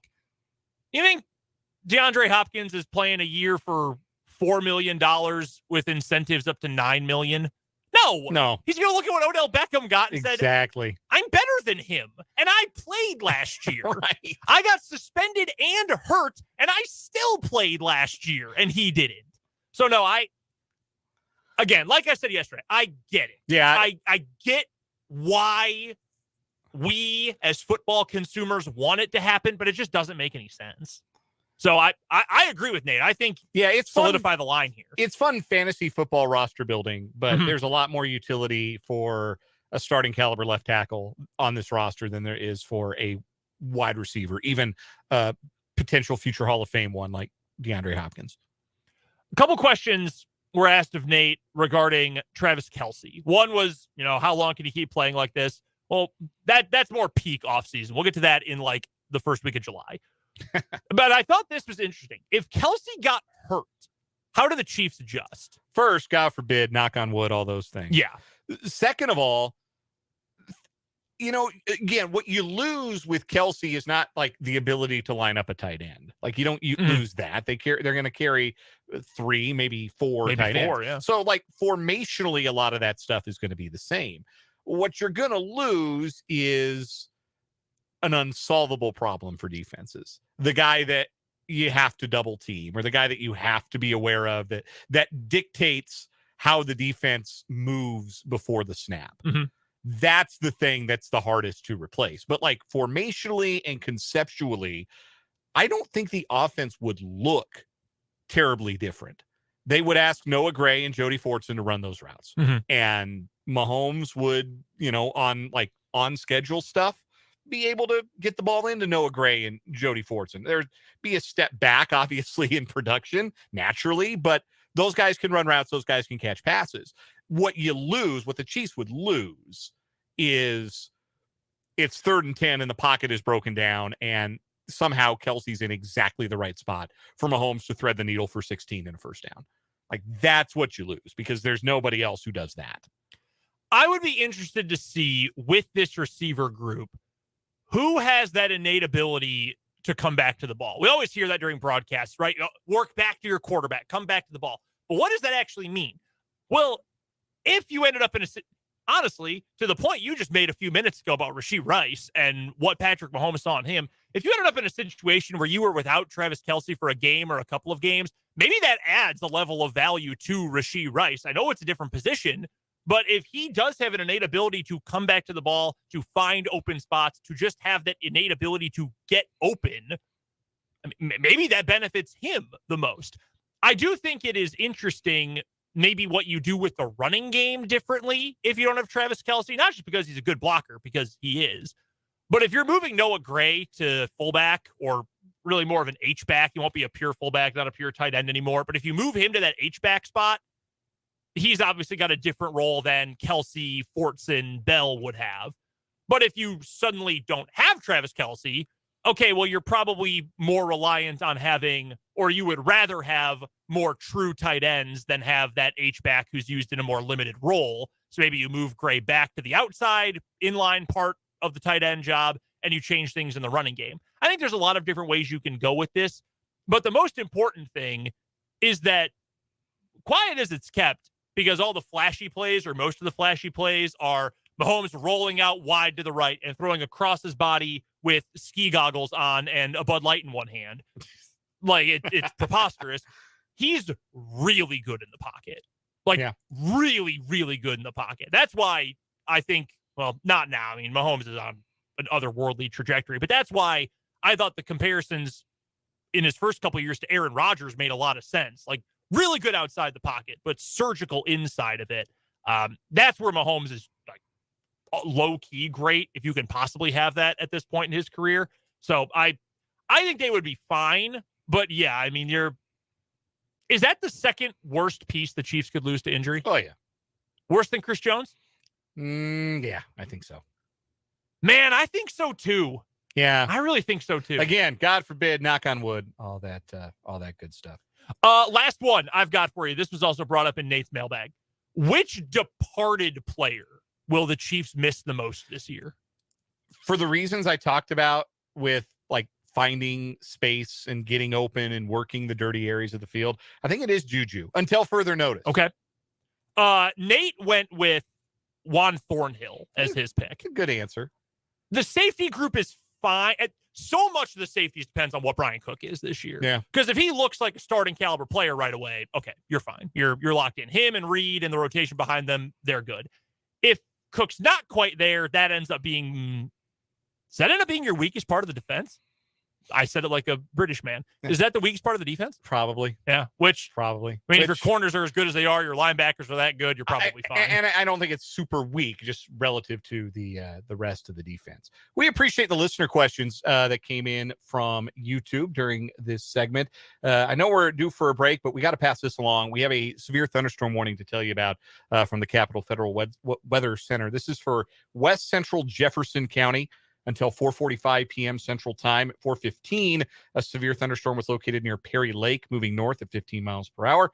60-mile-an-hour wind gusts and quarter-size hail are part of this storm, and hail damage to vehicles is expected, as well as wind damage to roof siding and trees. Locations impacted include Ozaki and Perry Lake. For your protection, move to an interior room on the lowest floor of a building. Torrential rainfall is occurring with this storm and may lead to flash flooding. Do not drive your vehicle through flooded roadways. Again, that is a severe thunderstorm warning for West Central Jefferson County until 4:45 p.m. Central Time, including Ozaki and Perry Lake. That's active for another 15 minutes. We'll let you know if that gets extended or if there are any further warnings for the area during the program. Let's get to a quick break. When we come back, we'll find our May champion in What Is Wrong With You here on 580 Sports Talk.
What the hell? After a great month of What Is Wrong With You, brought to you by Top City Metal Supply, we are down to a final 2 in the month of May that I would put up against most monthly finals in What Is Wrong With You history dating back to 2017. We've had some really good ones. This is among the very best, certainly of this year. And it's been a great year so far. I do want to remind you, before we get started here, that What Is Wrong With You is brought to you by Top City Metal Supply, who cuts the metal you need to your specifications, which saves time, money, and material. Never settle when it comes to metal. Top City Metal Supply is found on South Topeka Boulevard, halfway between Frito-Lay and Forbes Field. Our first story, it is the meth salad. A gentleman in, where was this, Newport, Virginia? Newport, Tennessee. Newport, Tennessee, Gentleman by the name of Gomer Sanderson. I've looked at this story too much. It's actually blocking me. The Newport Plain Talk is blocking me. The paywall. I got paywalled too. Yeah, we've been paywalled by the Newport Plain Talk. Well, thankfully, we know the story well enough. I think. we about know it by heart. 53-year-old Gomer Sanderson bought a salad and served it to himself and his girlfriend, Angela Haney, with a little extra topping on it that he immediately felt bad about, wandering around the house saying, I did it. I'm sorry. I did it. I put it in your salad. This naturally alarmed his girlfriend very much. And she went to the hospital where she tested positive for meth, even though she is not a meth user and not a drug user of any kind. So, 53-year-old Gomer Sanderson came clean and admitted that he topped the salad with a little bit of meth. Hence the name of the story, Meth Salad, if you're wondering where that came from. Had a little extra crunch to it. A little extra crunch. Little extra zing. That is appalling. You ever eat a salad and want to like bench press a Chrysler Pacifica? Gomer has. Why would you do it if you immediately felt that regret? Like, if you felt it that quickly, why serve it? Think, you know what? I've tainted the salad. I am going to now serve something else. I believe, if I remember correctly, she brought it over. Yeah, she went and picked up the salad, and he was like, hey, I got just the thing that's going to make this salad even better. And she's probably thinking, maybe he's got some bacon bits or some cooked egg. Ooh, little blue cheese crumble on there. Yeah, little crumble. Oh, no. You got crumble, all right. Yeah, this meth crumbles. Oh, my God. This story is so bad. It's hilarious, but it is so bad. Our second finalist for the month, we know it as AJG. We go across the pond to London, England, where we meet Miss Karina Gasparova and Mr. Alexander Gulandris. Mr. Gulandris is the boss. And Ms. Kasparova filed a lawsuit for sexual harassment against her boss after he sent some work emails that she claimed were sexual in nature. They worked at SDocs, a company that provides paperless trade solutions. If it sounds fake, I kind of agree. It sounds like a fake company. It sounds like where Frank Reynolds works, and It's Always Sunny in Philadelphia. So anyway, Mr. Galandris sent out some emails, including one that read, the solution us currently used, I think there's a typo there, by XX Agris companies and YY barge lines in corn cargoes in South North flows in the waterways. That's gibberish, okay? Totally. I read that word for word. That makes no sense. It's like a fill in the blank, like a business Mad Lib. Yeah, like the worst Mad Lib ever. Even as someone who lived among the Brits for a little bit, I don't understand what any of this means. But she is claiming that the XX in that email stood for kisses, and that the YY stood for sexual contact, and that the 4 question marks was a coded way of asking, when would she be ready to engage in sexual acts? That is all obviously preposterous. He signed the email AJG. Those are his initials. She claimed in court documents that meant a jumbo genital. That common everyday phrase that men always use when they're trying to pick up women, whether they're their subordinates or otherwise. a jumbo genital. Worst Tinder bio ever. Honest to God, that almost sounds painful, right? Like you would assume maybe there's something there was infected, or maybe there was a hernia situation. And especially if it's only one of them. Yeah.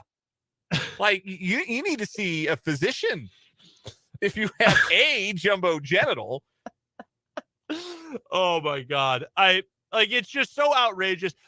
The end of this story, the epilogue is phenomenal, though, that the courts threw this out and determined that Miss Kasparova was so out of line by filing this lawsuit. She owed the company money.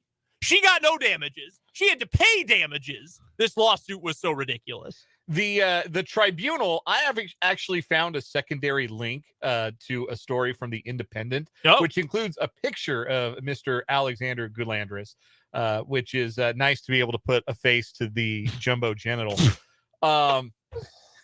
Oh, wow. So the court was told of an incident in November 2019 where Miss Kasparova claimed that Mr. Gulandris touched her leg with his leg under the table and stared at her, leaving her feeling anxious and uncomfortable. The tribunal ruled that did occur, but it was accidental and innocuous in nature. In a string of other claims, Miss Kasparova said Mr. Gulandris touched her hand when motioning for her computer mouse and missing it. It was also heard she invited him to a lunch in September 2020 to get some peace from him sending emails. He declined her offer. Miss Kasparova told the tribunal this was because lunch involved romance and he only wanted sex. The same month, when Mr. Kasparova asked her, or Mrs. Kasparova asked her when a project would be finished, she told the tribunal he burst out shouting with an extremely angry voice, saying, "I need date, date, date." Miss Kasparova interpreted this as having been asked the exact date when I would finally agree on sexual contact with him. This woman is a lunatic. Completely insane. Also, by the way, for what it's worth, Alexander Gulandris looks like the most annoying guy on Twitter. He kind of looks like he definitely has he's like Grindset CEO on Twitter. This dude loves LinkedIn. Yeah, definitely a strong LinkedIn presence for Alexander. I couldn't make my hair do that though, all the swooping and everything. He looks a little like Josh Homme. Yeah, like I'm impressed with the salad, if nothing else. Wow, full circle. What is wrong with you? We had a couple votes from the YouTube comments. Gregory says his vote was for meth salad. We have Vance and Mark who say, and Barbara, who all voted for AJG. I'm voting for that one too. I don't think I've ever laughed harder during an initial "what is wrong with you" than when we revealed that part of the lawsuit. I think you're right. Absolutely threw the show to a standstill. As good as the meth salad is, like, I'm going to enjoy visiting AJG so much more. I hate this absolute lunatic of a woman deciding, yeah, I'm being harassed, like viewing everything around her as a threat, or that, oh no, he's definitely hitting on me.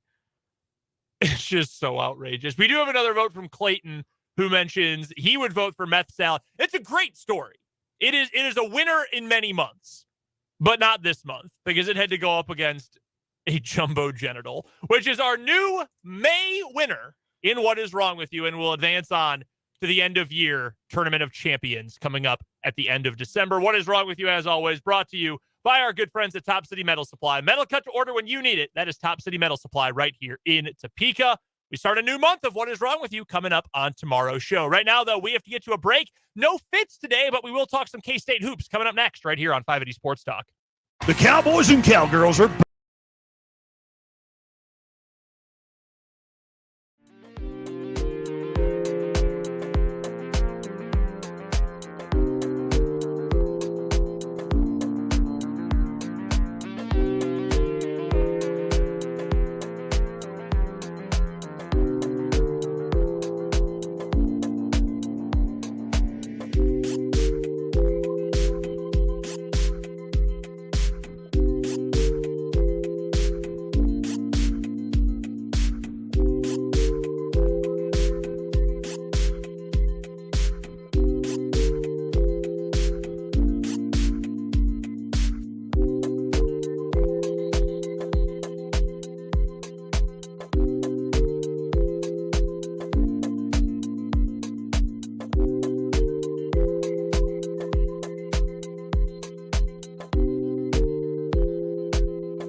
Shehan and Dan here with you on 580 Sports Talk on this Wednesday afternoon.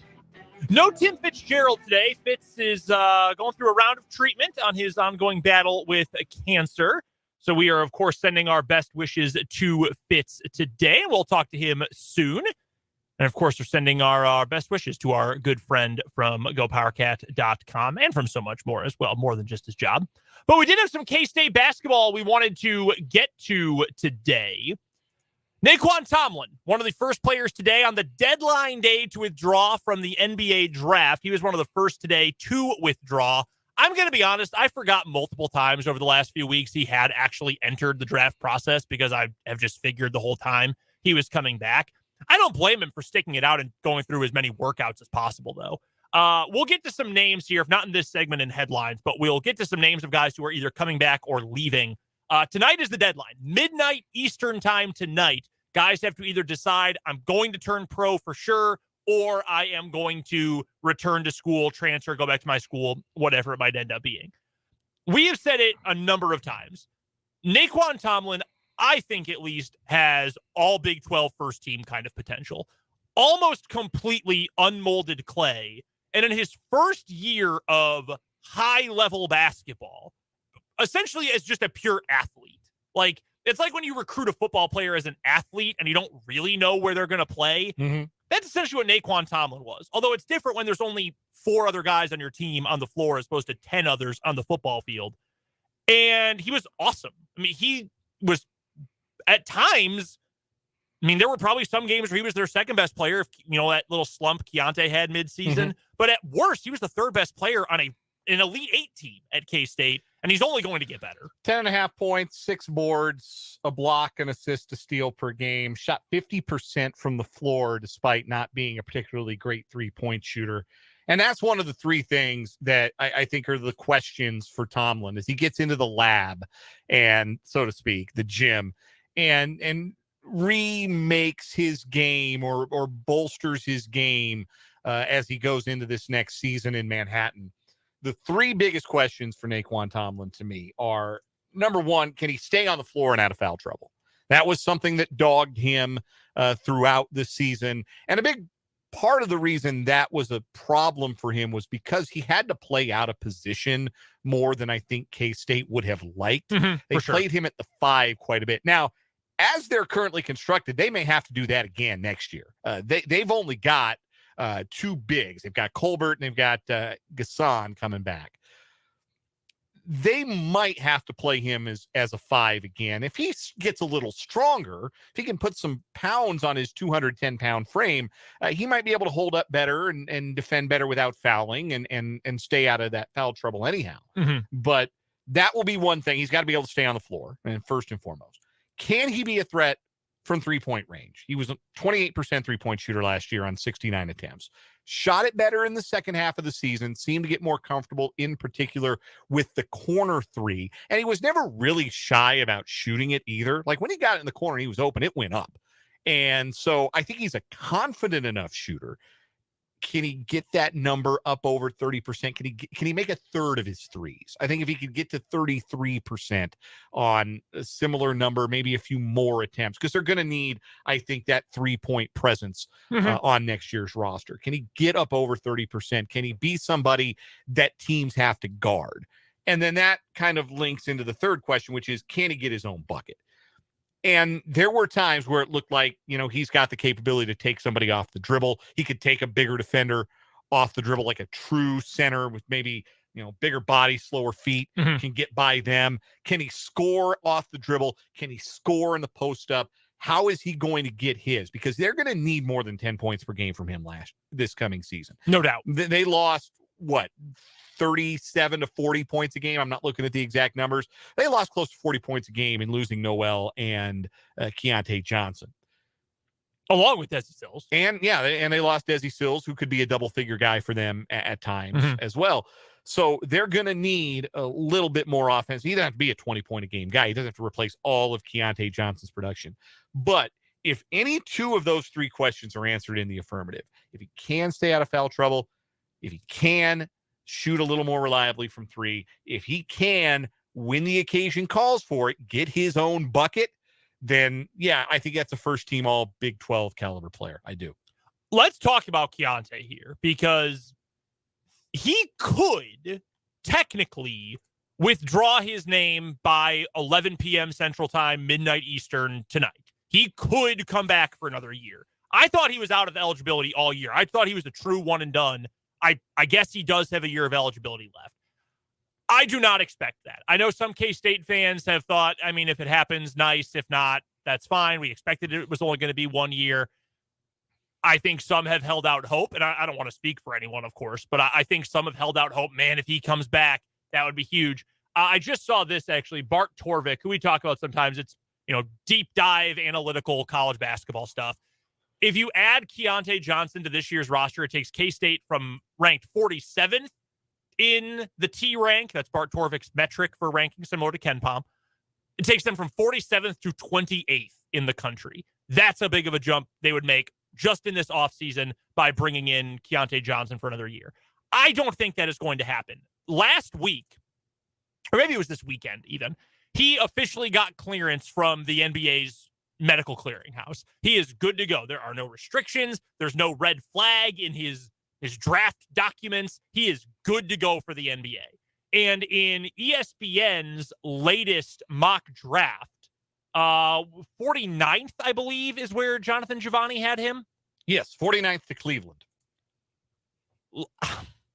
Look, if you're going to go in the second round, generally you want to go early. Like, you want to go in the first 10 picks of the second round, because that's where you're likely to get a guaranteed contract. Not that you can't later, or you end up on a two-way, which is really valuable. I mean, being on a two-way contract has a lot of value there. And Keontae's played a lot of really high-level basketball, both SEC and Big 12, third-team All-American, all of that. I would find it hard to see him coming back. And if he knows someone's going to take him, he wasn't popping up on mock drafts at all, or very much at the end of them. Then within the last week, he got this medical clearance, and suddenly, yeah, we're thinking top 50 for him.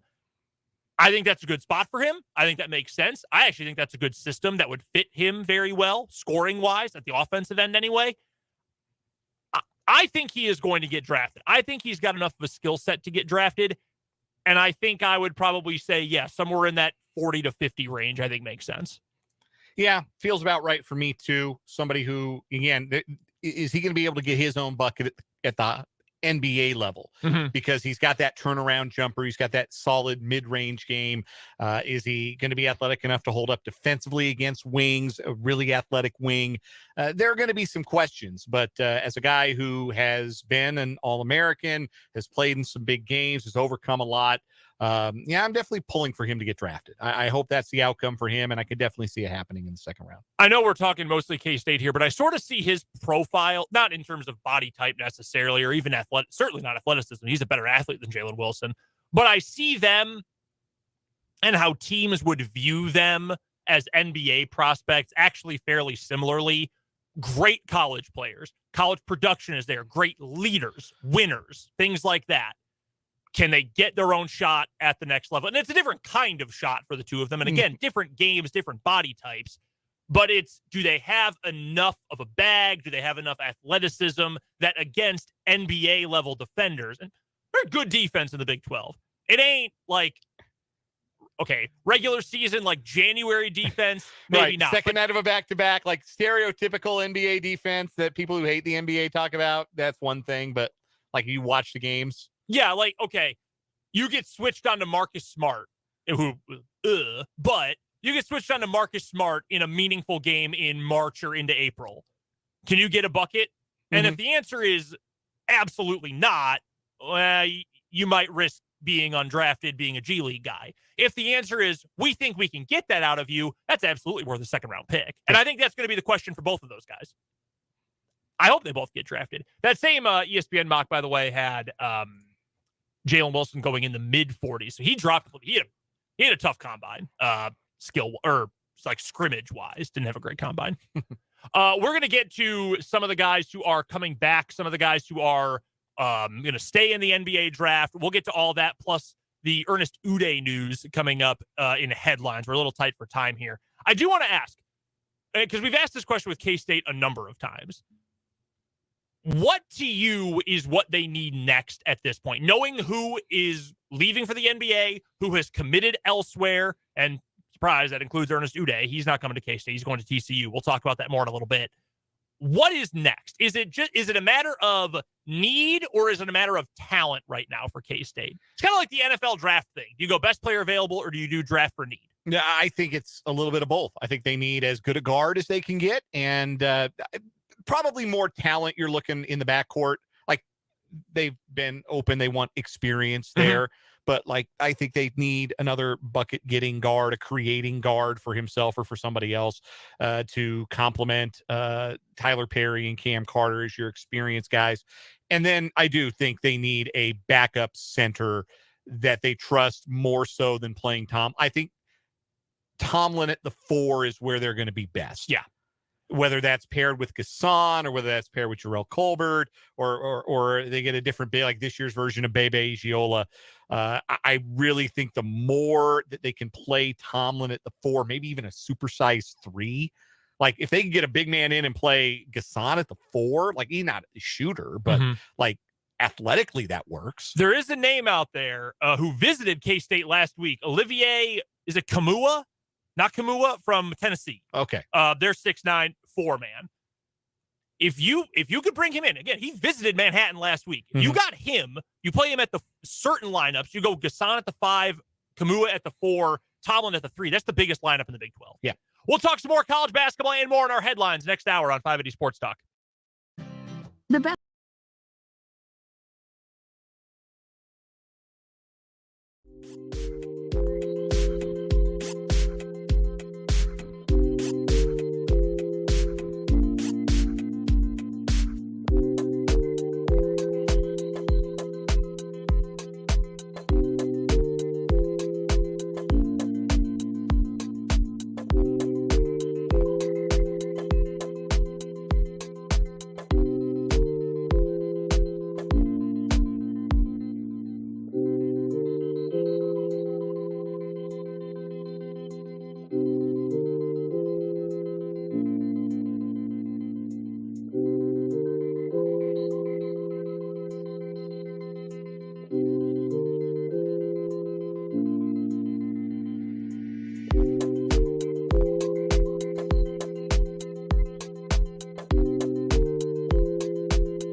Hey now, 1 hour to go on 580 Sports Talk on this Wednesday afternoon. No Royals game tonight, but you've got one more hour of Brendan Dworzinski and Dan Lucero here with you. We're on until 6 o'clock. If you've missed any of the show, head on down to 580wibw.com. Go to the podcasts tab and then click on 580 Sports Talk for the podcast version of the show. You can also go to our YouTube channel. It's called Sports on 580 WIBW.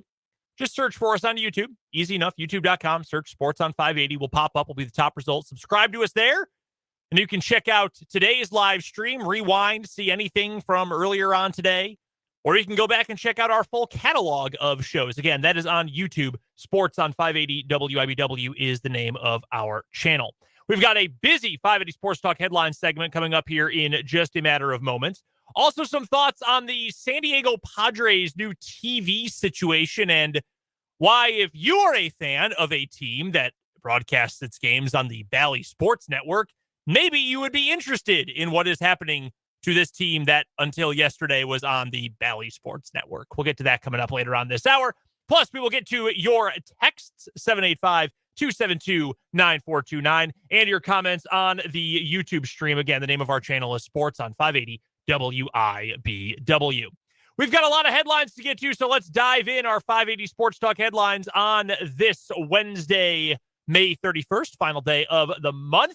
First one for me, plenty from college basketball to get to, but former Kansas Jayhawk Ernest Udeh has committed to a purple school in the Big 12, but it's not K-State. TCU, the Horned Frogs.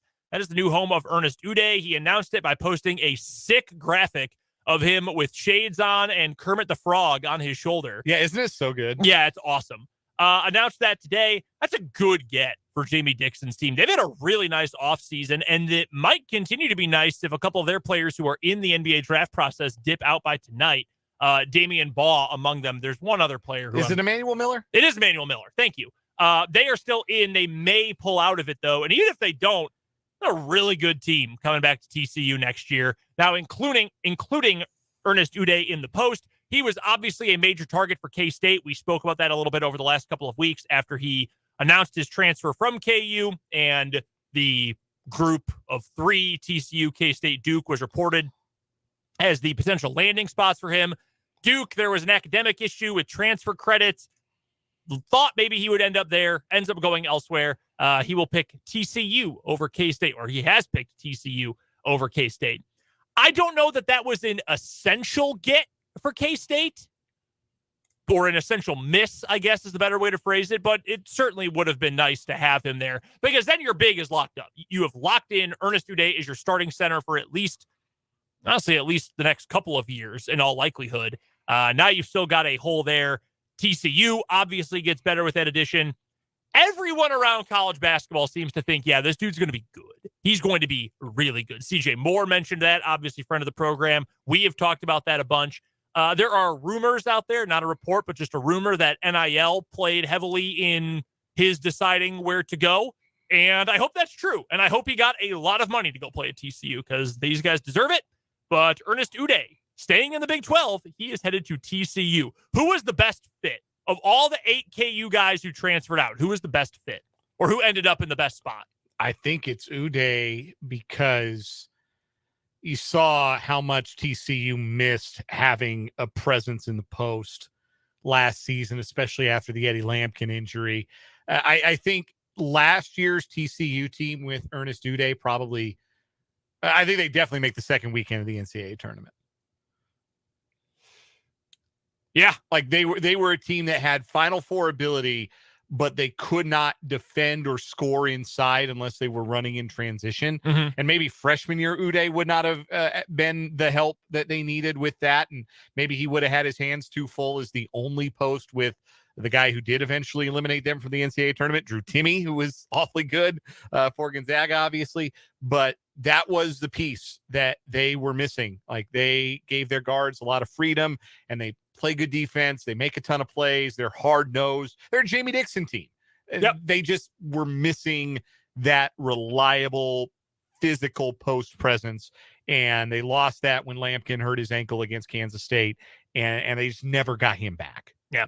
So that's a good get for TCU. Good spot for Uday. I think the last three guys who left all wound up in good spots. Uday to TCU, great for him. He's got all Big 12 potential. I think Ejiofor to St. John's makes a lot of sense. I think that was a good fit for him.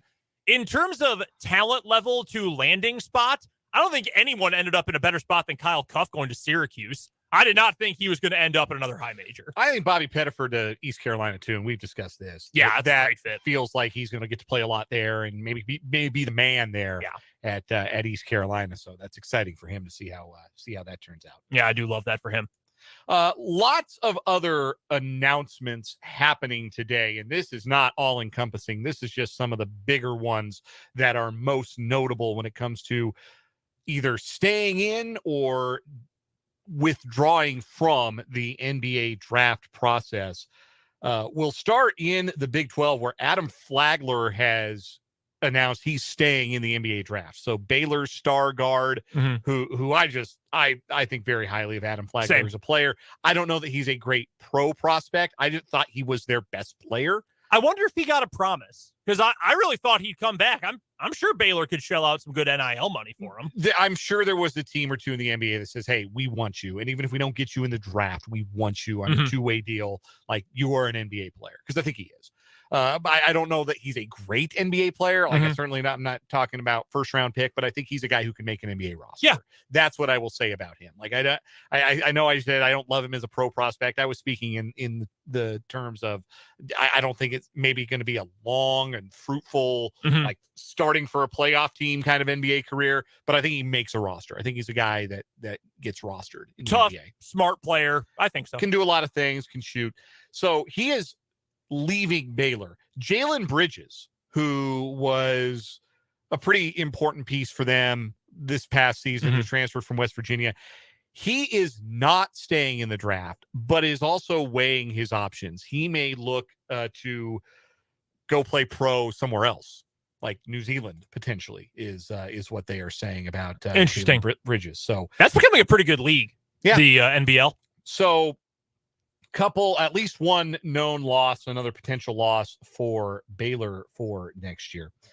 Other players who are coming back to school, Josiah Jordan-James, solid player for Tennessee. A.J. Hoggard and Jaden Akins are both going back to Michigan State, which is a big deal for them. They might actually be a real live contender next year, instead of just being a team that everybody in the media thinks is a contender because they like Tom Izzo so much. I mean, that's the most talented roster they have had in a while, with those two guys both coming back. Trick or treat, Tristan Newton is back at UConn. You never knew what you were getting from him, sometimes within the same game, but he was no doubt an influential member of the national champions. He is going back to school, withdrawing from the draft. He is going back to UConn. And Florida Atlantic, Final Four team from last year, gets Nelly Johnson and Elijah Martin back.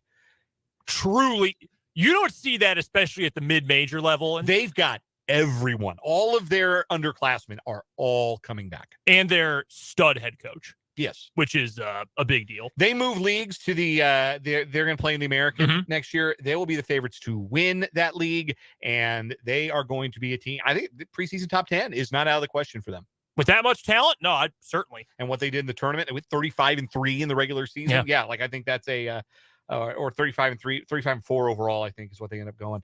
I think that is that's a preseason top 10 team. Players who are staying but not in the same place. Arthur Kaluma, your boy. My boy. From Creighton. He has withdrawn from the NBA draft, but will stay in the transfer portal. He's leaving Creighton. A lot of big schools, including Texas and Texas Tech and Alabama, have spoken to Kaluma.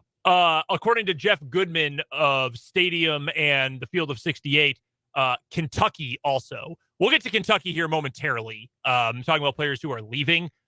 Had KU not brought back Kevin McCullough, had he decided to stay in the draft, I would say get the checkbook out, Nash Street, NIL, and figure out how to get Arthur Kaluma to Kansas. Because I think he's a really good player. Yeah, I like him. I think he's an NBA athlete. I think he's a little more consistency. Defensively, he's really, really good. I don't know that he's a great shooter, except for that one game against KU in the tournament 2 years ago where he turned into Klay Thompson for a half. But no, really good college player. And he's going to make wherever he ends up better. Creighton did get Ryan Kalkbrenner back. That was announced yesterday, I think. Their 7-footer. I also don't know if it's been made official. It sounds like Trey Alexander's coming back. That's interesting. Big. Yeah. That's interesting because I think he could have been a first-round pick. I think so, too. I think late first round, definitely possible. I really liked that Creighton team last year. Yeah. And they will at least have Kalkbrenner, probably Alexander, and Shireman back. So that's a solid nucleus. Yeah, it really is. Players who are turning pro. Adama Sanogo, starting center at UConn, That's is smart. going pro. Yeah, it's time for him to do that, and UConn won't miss him because they'll just plug Donovan Clingan in. Who might be better? Yeah, he really might. Julian Phillips staying in the draft. He would have had, that's the McDonald's All-American, played as a freshman at Tennessee, would have had a lot of transfer portal interest if he had withdrawn from the draft. Including from K-State. Yes, but he is going to stay in the draft. And Oscar Tshiebwe, the star big man from Kentucky, is done with college basketball. He is going to stay in the NBA draft process. Whether or not he gets drafted is legitimately fascinating to me because, like, if you want a big man who can rebound and has a nice touch around the basket, like, if this were 1993, he's probably going in the first round. Yeah. But you can too easily put him on skates defensively, and he's not making any shots for you reliably outside of 2 feet. And so I don't know if that's an NBA player in this day and age. I really don't. Better pro prospect than Kofi Coburn a year ago? Yes, I will say yes. Then I think he gets taken then. Kofi got drafted. I did not think Kofi Coburn was going to get drafted, and he ended up getting picked. So I think he'll get taken. I think there's a lot of offensive potential there, but he's such a liability defensively, which for a guy that big, you can't have. The teams that beat Kentucky this season, a lot of them, it was just, we are going to put Tshiebwe in the pick and roll and just put him in hell. Well, and that's what they did. I mean, look at what K-State did in the second half against them in the tournament. Because in the first, 10 minutes of the game, he looked like, oh yeah, this is why this guy won National Player of the Year last year. Didn't he have like 74 rebounds in that game? Yeah. But then in the second half, and they pointed this out on the broadcast, K-State essentially said, okay, we're just going to play where he isn't because he can't catch, we're just going to pull him away from the basket and then it's game over because they have no other options down there. And the farther away from the basket you take him, the less productive he is. So the strategy was too simple to beat him. Want to piggyback real quick, 2 other players of note who have made decisions within the last few minutes, and players have until 11 o'clock tonight to decide to stay or go. Kobe Brown from Missouri. Yes. Leaving. He is staying in the draft. That's a big deal. That's tough for Missouri. Yeah, man, he was their everything last year, and I think Missouri will still I think Dennis Gates going to get that program in the right direction, and they can consistently be a tournament caliber team, which is something they haven't consistently been for a little while now. I do think they'll get there, but losing Kobe Brown is a big deal because he was so important to everything they did last year. Last one. Did you see this from the newcomer to the Big 12? No. Jamal Shed returning to Houston. I was not sure which way he was leaning. That's a really good player coming back for Houston as they enter the Big 12 this year. So those are most of the headlining names who have made their decisions today. And again, they have until 11 o'clock to make their choices tonight. Want to get to this headline from college football on our 580 Sports Talk headlines on this May 31st. The Big 12 Conference announced kickoff times and TV networks for the first 3 weeks and a few extras later in the season of the 2023 college football season. You can read about this, by the way, over at our website, 580wibw.com. Post is up right now. K-State is going to play on Saturday, each of the first 3 weeks of the season. They're 3 non-conference games. They will kick off the year 6 o'clock on ESPN Plus on Saturday, September 2nd. They will play SEMO. Primetime game, it'll be on the Plus. Week 2, September 9th, they're on FS1, 11 a.m. They will play against Troy. And then their one non-conference road game, 11 a.m. in Columbia against Missouri, K-State versus Mizzou. That game is going to be on SEC Network. So make sure your TV provider gets you SEC Network or make the short trip to Columbia because that's how you'll be able to watch that particular K-State game. We also have K-State's Week 6 game on the schedule already. That one has already been announced because that game is on a Friday night. I hate it so much. Friday, October 6th, Kansas State at Oklahoma State, 6:30 p.m. That game is on Big ESPN. That sucks. That is trash. Extremely anti-Friday night games, and I think it's a shame that the networks have been able to talk the leagues into doing this, because that's essentially what this is. This is a league decision, and the Big Ten, I think, was first among like the Power 5 leagues to accede to the demands of a network and say, okay, yeah, we'll put a game on Friday night. And they had a lot of schools, Nebraska most notably, and I think most vocally, say, hell no, we're not playing on Friday night. Nebraska played Rutgers on a Friday night last year. So it is what it is. I mean, it's nothing that anybody can do about it, but just know that at the very least, your pals, Brendan and Dan here on 580 Sports Talk, we hate it as much as you probably hate it. Yeah, it blows. It's bad for everyone. Literally for every single stakeholder in a program that's playing on a Friday, it is bad for them, and that really sucks. As for KU, week 1, they play on a Thursday, August 31st, KU hosting Missouri State. That game is at 7 o'clock. That'll be on ESPN+. Thursday, not as bad as Saturday. Honest to God, I'm happy about it because it's not a Friday, so the high school games get in uninterrupted by KU. And I'm out of town on Saturday, so I am very glad that game is being played on a Thursday this year. They will open against Missouri State week 1. Week 3, KU is going to be on the road, 9:30 Saturday night, taking on Nevada. That game is going to be on the CBS Sports Network. How about that? You may have noticed I did not mention week 2. We just went weeks 1 and 3. The game day for week 2 has not been announced for KU yet. The Big 12 has determined that Kansas versus Illinois is either September 9th, Saturday, or September 8th, Friday. Don't do it. Put it on Saturday. There's no need for that to be on a Friday. Saturdays are for college football. Fridays are for high school football. Keep it off of Friday. Please keep it off of Friday. There's 2 games in the Big 12. One of them's going to end up being a Friday night game. The other's going to be Saturday. I would almost guarantee that. Just hope the wheel doesn't land on KU, Illinois. Like, Illinois KU should be on a legit station. Illinois is on the way up. KU is on the way up. You want to talk about a clash of styles. You get Burt Ball from Illinois versus KU's like modern run and gun offense. Yeah, that's going to be a really fun game. And I would like to be able to watch it instead of, having to roam the sidelines for high school football that night and then watch the highlights. Yeah. Like, no. Put that game on Saturday. You can put Houston Rice on Friday night. The one saving grace potentially is that the Big Ten already has a Friday night game that week. Indiana plays on Friday night, but fingers crossed. The Big Ten loves to screw things up for everyone else. So those are your early season kickoffs for KU and K-State. There were lots of kickoff times announced across the world of college football. How about the week 1 slate on the ESPN family of networks? That was announced today. And got some bangers, man. The season opens Thursday night, August 31st, Florida at Utah, the return game from last year's, I'll go ahead and call it classic in the swamp. Yeah, it was a really good game. Outstanding game. Anthony Richardson and Cam Rising trading haymakers for 4 quarters. We get more Cam Rising this year. He's back for another year. Yes, he is. You get the return matchup, Florida at Utah on a Thursday night.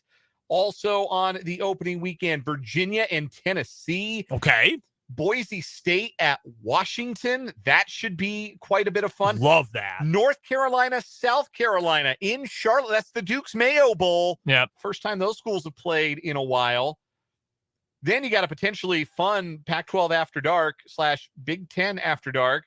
Coastal Carolina at UCLA is also that first Saturday of the season. I love that. Little 9:30 p.m. Central kickoff. Sunday, LSU, Florida State in Orlando. Monday, ACC action, Clemson and Duke. Lots of fun stuff from week 1 of the college football season, just to whet your appetite a little bit. One other college football note that we absolutely have to get to today, the bowl schedule was released, all 43 postseason games and their dates and times, except for the Holiday Bowl. We don't have a date yet for the Holiday Bowl, which is a little weird. Did you see they're suing UCLA? Yes. They've been a partner with the Pac-12, 10, 8, PC, CC, whatever the original name of the conference was, forever. They're suing UCLA over UCLA electing not to play in the Holiday Bowl during 2021, during the COVID year, COVID-shortened year. Wild stuff. Anyway, please continue.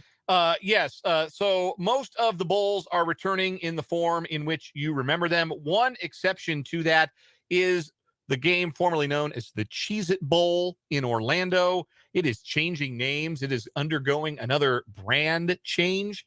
It is now the Pop-Tarts Bowl. If the trend continues and they keep naming the bowl, they keep getting it sponsored by Stoner Foods, I expect it to be the Bagel Bites Bowl in about 5 years. I will be there no matter what if we get a Bagel Bites Bowl. I am not a stoner. I would eat them any day of the week, any time of day. Love Bagel Bites. I just know I roomed with a stoner in college. He is obsessed with Bagel Bites. Always had them on deck. And they're good. Like, yeah.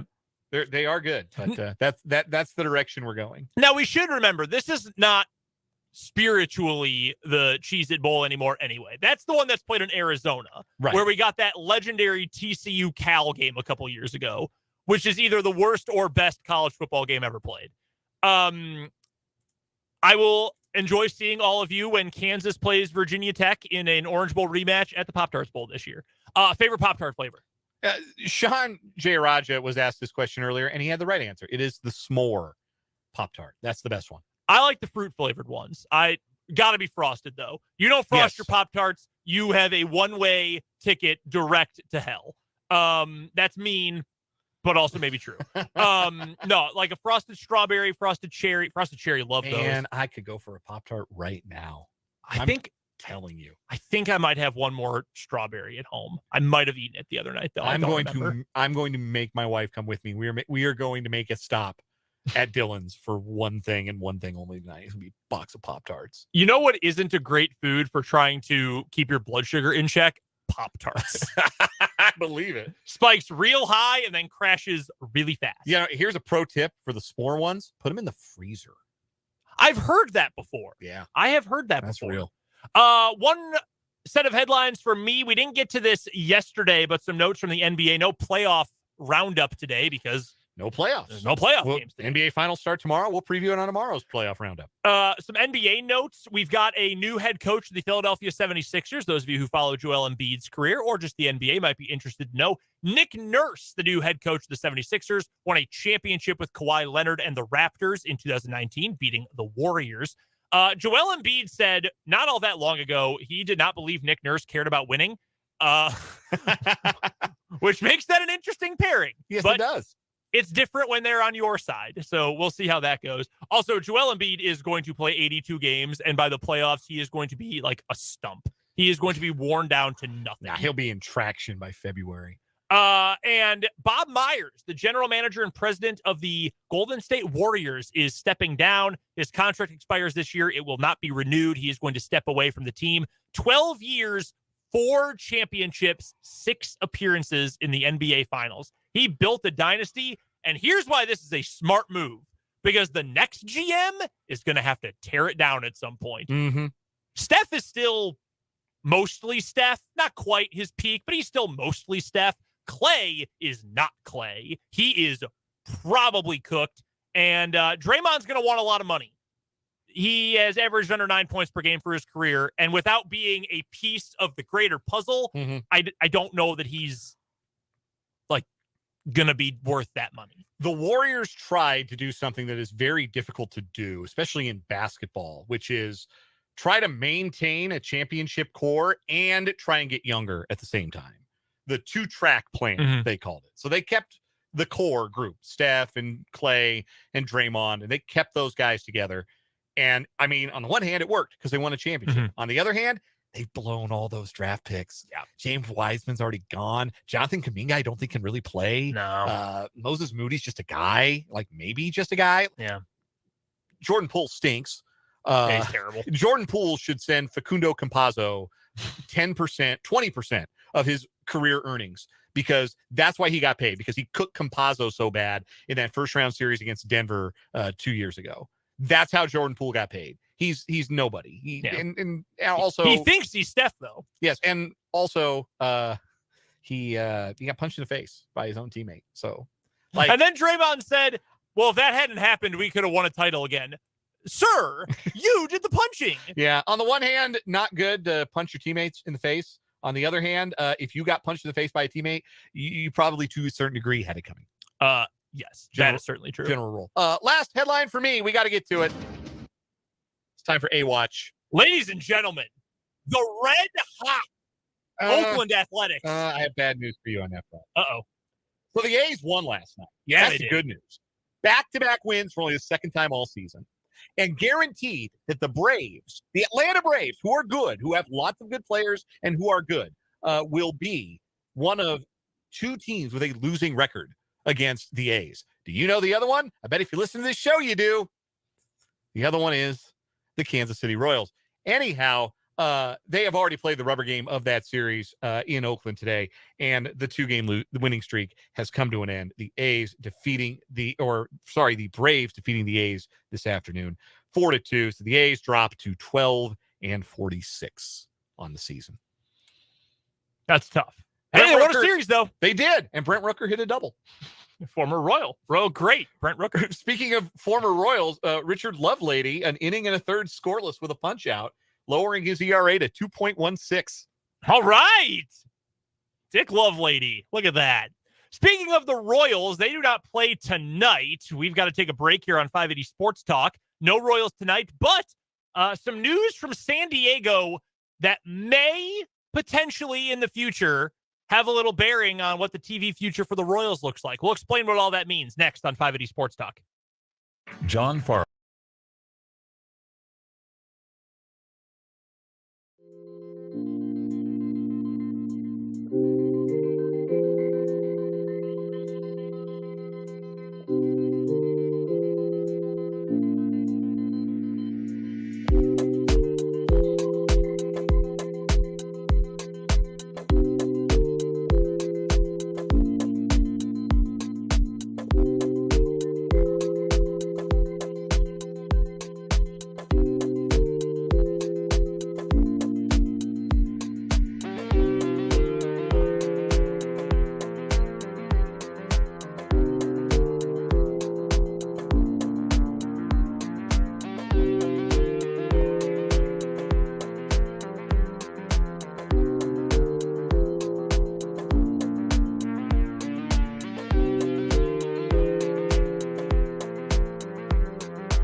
So I Googled best Pop-Tart flavors, trying to see what the internet had to say.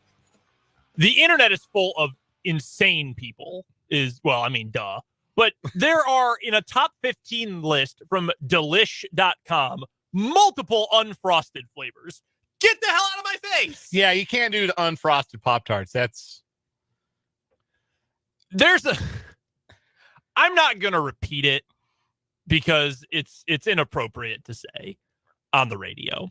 But there's a line from, I believe it's rapper Tyler, the Creator, about Frank Ocean, former collaborator in the Odd Future Collective, about Frank Ocean's choices in Pop-Tarts and how he knew that Frank Ocean leaned a certain way in life because of the fact that he ate unfrosted Pop-Tarts. And if you know anything about Frank Ocean, it's very funny. Again, I can't say it or shouldn't say it on the radio, but look up the quote. It's very funny. Don't eat unfrosted Pop-Tarts. Yeah, unfrosted Pop-Tarts are wild. What about melting the cheese on a Pop-Tart? No. Prison, right? Yeah, that gets you like Guantanamo Bay. That's not okay. We have one vote for frosted cherry from the 785 and another for the cinnamon brown sugar, which is also a great choice.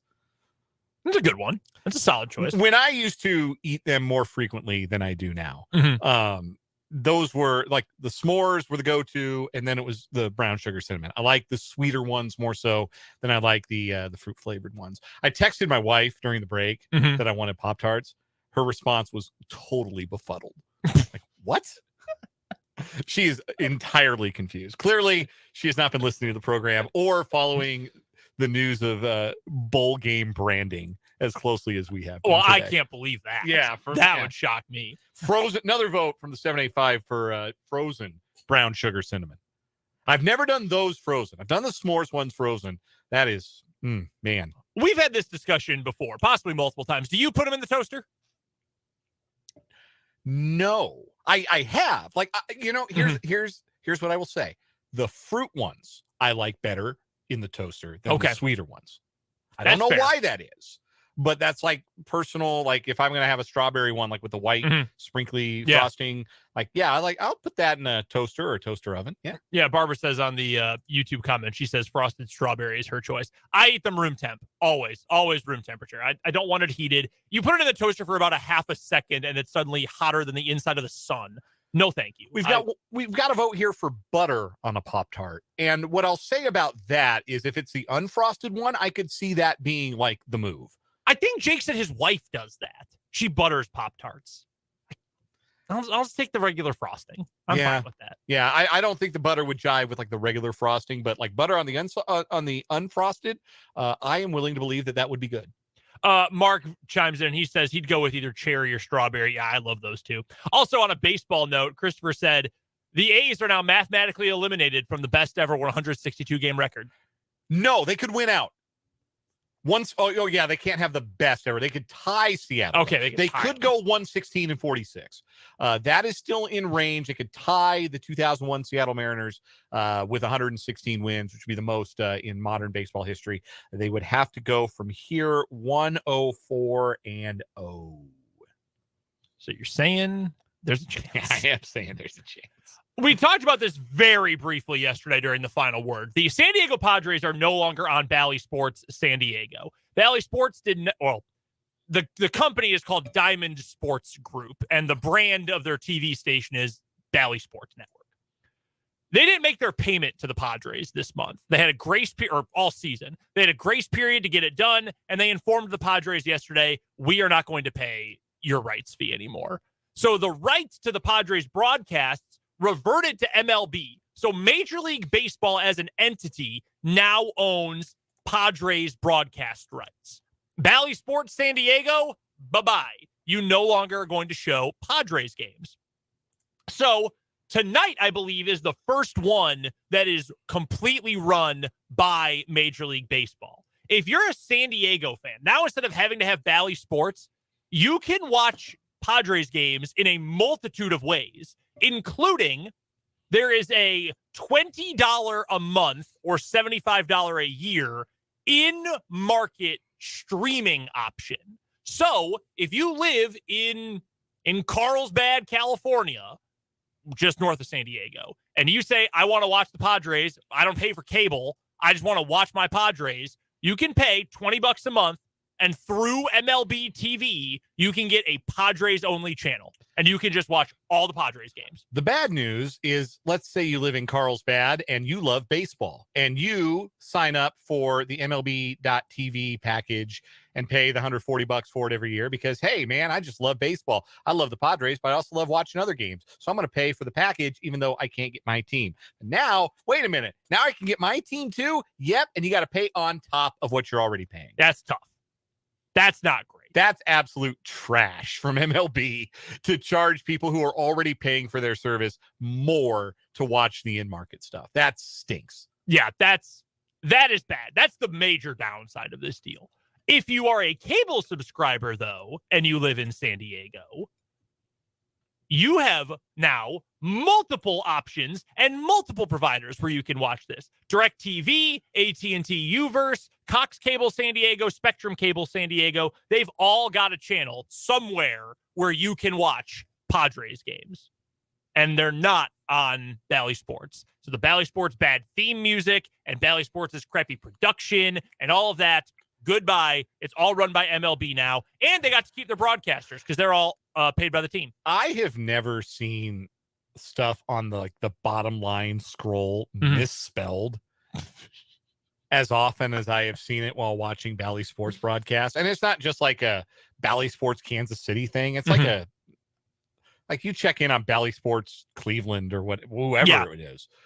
Like the other day I'm watching a Royals game and they got they're scrolling the batting lineup and it said that Nikel Garcia was batting 7th for the Royals. Like, come on, man. That's so simple. So easy to get right. As someone who was an editor for a newspaper in college, it makes my skin crawl. So it's a basic thing to get right. You're not in a hurry to type that up. No. You know the lineup 3 hours beforehand. It's also not life or death. Like, if you don't hit your deadline exactly to the second, like, the whole world's going to fall apart. No, it's okay to make sure you get the names right. So San Diego is in an interesting spot, the Padres were, because the Padres actually had an ownership stake in Bally Sports San Diego. So there was no court case to go to with this. It was simply their partner said, we're not paying you. So the Padres said, okay, well, this is over then. And it reverted easily back to Major League Baseball. There are 4 teams that are currently going through a bankruptcy court case with the Diamond Sports Group. And we should know by tomorrow night whether or not they are ever going to get their money from Diamond, Sinclair, Bally, that whole conglomerate. That's the Twins, Rangers, Diamondbacks, and Guardians. They may be in a very similar situation on this, depending on how that court case ends up within the next 48 hours. Or, well, at this point, it's about 24 hours. They may end up in this spot, too, where if Bally's not going to make their payments, then MLB is going to regain the rights to those teams, and they'll be streamed locally with a similar deal to the Padres, local cable networks, etc. The Royals are in a somewhat unfortunate spot, at least for the time being. They are not part of that court case. As far as we know, they have gotten at least some payment, and the streaming rights to the team also belong to Sinclair and Bally Sports. The Royals, Brewers, Rays, Tigers, Marlins, Bally owns those. They own the streaming rights, the TV rights, all of that. So there's no reason to believe at the moment that anything is going to change with Royals broadcasts. So you're going to keep watching the Bally Sports app, or you're going to keep having to watch Bally Sports on TV, et cetera, et cetera. That is unfortunate. But to be completely honest with you, if I was a fan of any of these teams, and for all our purposes, I am because we cover the Royals, I am rooting for bankruptcy here. I'm rooting for this Padres outcome. Even if it ends up being you got to pay extra through MLB TV, that sucks. But if you have any number of providers in this area, you can't watch the team anyway. I'm rooting for more local options where I can watch on cable or Dish or whatever else. Yes, more local options, more local eyeballs on your product is better. And Major League Baseball should know that and understand that. And they should charge for this accordingly. I still think $20 a month or $75 for the rest of the year, which is the final 4 months of the season. So really what you're getting is $5 off. Yeah. I still think that's too much. I really Okay. do. I think that is too much. And you can tell me if you're a Royals fan right now and you haven't been able to watch the Royals. And I know right now is maybe a time in which your Royals interest or your Royals fandom is at a low ebb, let's just say, because they haven't been competitive since 2017. That's a long time. But in a scenario where the Royals were something you wanted to watch, an option you wanted to have on your TV, you're not maybe a diehard, but you're a casual fan, because that's the bulk of your audience, right? At the end of the day, the bulk of your audience, if you're a professional sports league, is not the diehards. It's not you and me. The bulk of your audience are the people that, oh, hey, the team's playing pretty good. Let's turn the game on. Or, yeah, let's have it on. You got the family over. We can put the ball game on. Or I got nothing else going on tonight. I'm a busy person, running around, taking my kids to practice, whatever it is. But I've got some time tonight. Let me put on the game. Like, that's who you need to price this for. Yep. Because those fans, those casual fans, there's nothing wrong with being a casual fan or a bandwagon fan or whatever. Consume the sports how you want to consume it. But I am willing to bet those people are not willing to pay, because what it is for a full season single team package on MLB, $120 a year or the $20 a month. Like, you're not willing to do that in all likelihood. If you're just a casual, if you're not a diehard, absolutely insane, I schedule my life around my baseball team kind of fan.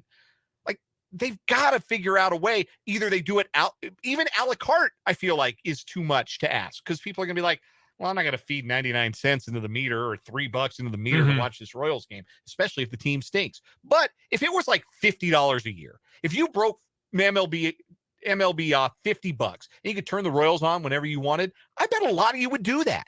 I bet a lot of you would do that to have the opportunity to watch those games in market. I think that's a more reasonable price point for the casual fan, and that's who this needs to be appealing to. Because the diehards like me, I'll pay whatever you ask to watch my favorite team. Yeah, we'll find a way. But you've got to price this for the people who are stumbling into your programming and not the other way around. I think overall this is good. The price points certainly are a point of contention for the streaming, but more people are going to be able to watch it. They don't have to deal with the awful broadcast quality of Bally Sports. And if it makes it easier to watch, that is a good thing. This feels like the end of the RSN, like the end of the regional sports network is on the doorstep. Maybe don't buy a product that you can't pay for. That is potentially the number one business outcome of all of this, but something to keep an eye on if you're a Royals fan. What's going on in San Diego? I'm curious to see what that broadcast looks like tonight. How good is the MLB quality broadcast? It'll be on pretty quick here because they're out east. They're playing Miami. So that's true. Yeah, it'll be starting here in the near future. We've got to get to a break. We've got a little more 580 Sports Talk coming up after this on 580 WIBW.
A note here from Christopher in the YouTube comment section. He says he is a set my schedule around the Royals fan, but because of his schedule, he doesn't watch on TV all that often. He listens to the radio. That is something you will always have. We've got the Royals Radio Network right here on 580 WIBW. So you always have that no matter where the TV broadcast is. Every pitch ever. Yep. Right here on 580 WIBW. No Royals baseball tonight. They're off today and tomorrow. Clearly, they hate programming on 580 Sports Talk because we won't have a Royals recap segment tomorrow or a Royals preview segment tomorrow. Don't have many of those. No, we'll figure something out. All-Star voting is open, so we'll talk about the Royals All-Star voting. I think since tomorrow is the first day of June and we will have 2 full months. I know the season started March 30th, but whatever. I think we're going to bring back our monthly baseball staple, Is It Good, coming up tomorrow. Oh, yeah. 2 months in is a good time to revisit Is It Good? Yeah. By the way, speaking of scheduling coming up, so the Royals will also have multiple off days in a row come the All-Star break, speaking of All-Star voting, which will be in the middle of July. You know what is also that same week, though, of the All-Star game this year?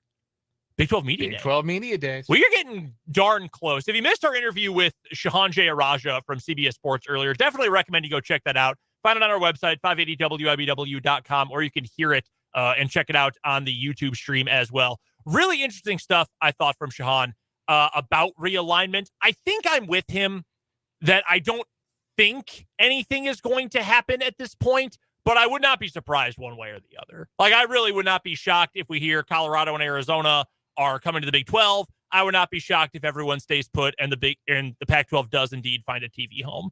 But I mean, no one should be surprised by anything at this point. I mean, last year under the cover of night, it was USC and UCLA. The year before, it was Texas, Oklahoma. Yeah, nothing would shock me. Yeah, and all of this has come out of nowhere. So it wouldn't shock me if, like, the first move is something we haven't even really discussed or thought of as a realistic possibility. What's the wackiest thing you can think of that could happen in realignment? Oregon to the ACC. That's how the Magnificent Seven is placated. They get Oregon. Still would be, I mean, the football would be fun. Yeah. There's no doubt about that. We've got to get to one final break. We've got a final word coming up next on 580 Sports Talk.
Wrapping up this edition on a Wednesday afternoon of 580 Sports Talk. Dave Ramsey's banging down the door, so we've got to get out of here with no Royals baseball tonight. Dan, you're up first for the final word.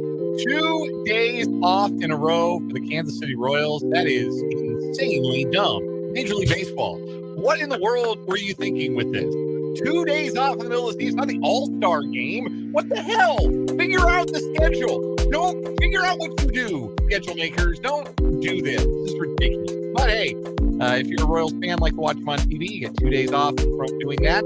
I recommend watching the third season. I think you should leave on Netflix. It's really funny. Final word for me today. Big day of news in college basketball. Not great for K-State on the commitment transfer portal front. Now, they did guarantee they got Naquan Tomlin back. That's a big deal. Not a surprise, but a big deal nonetheless.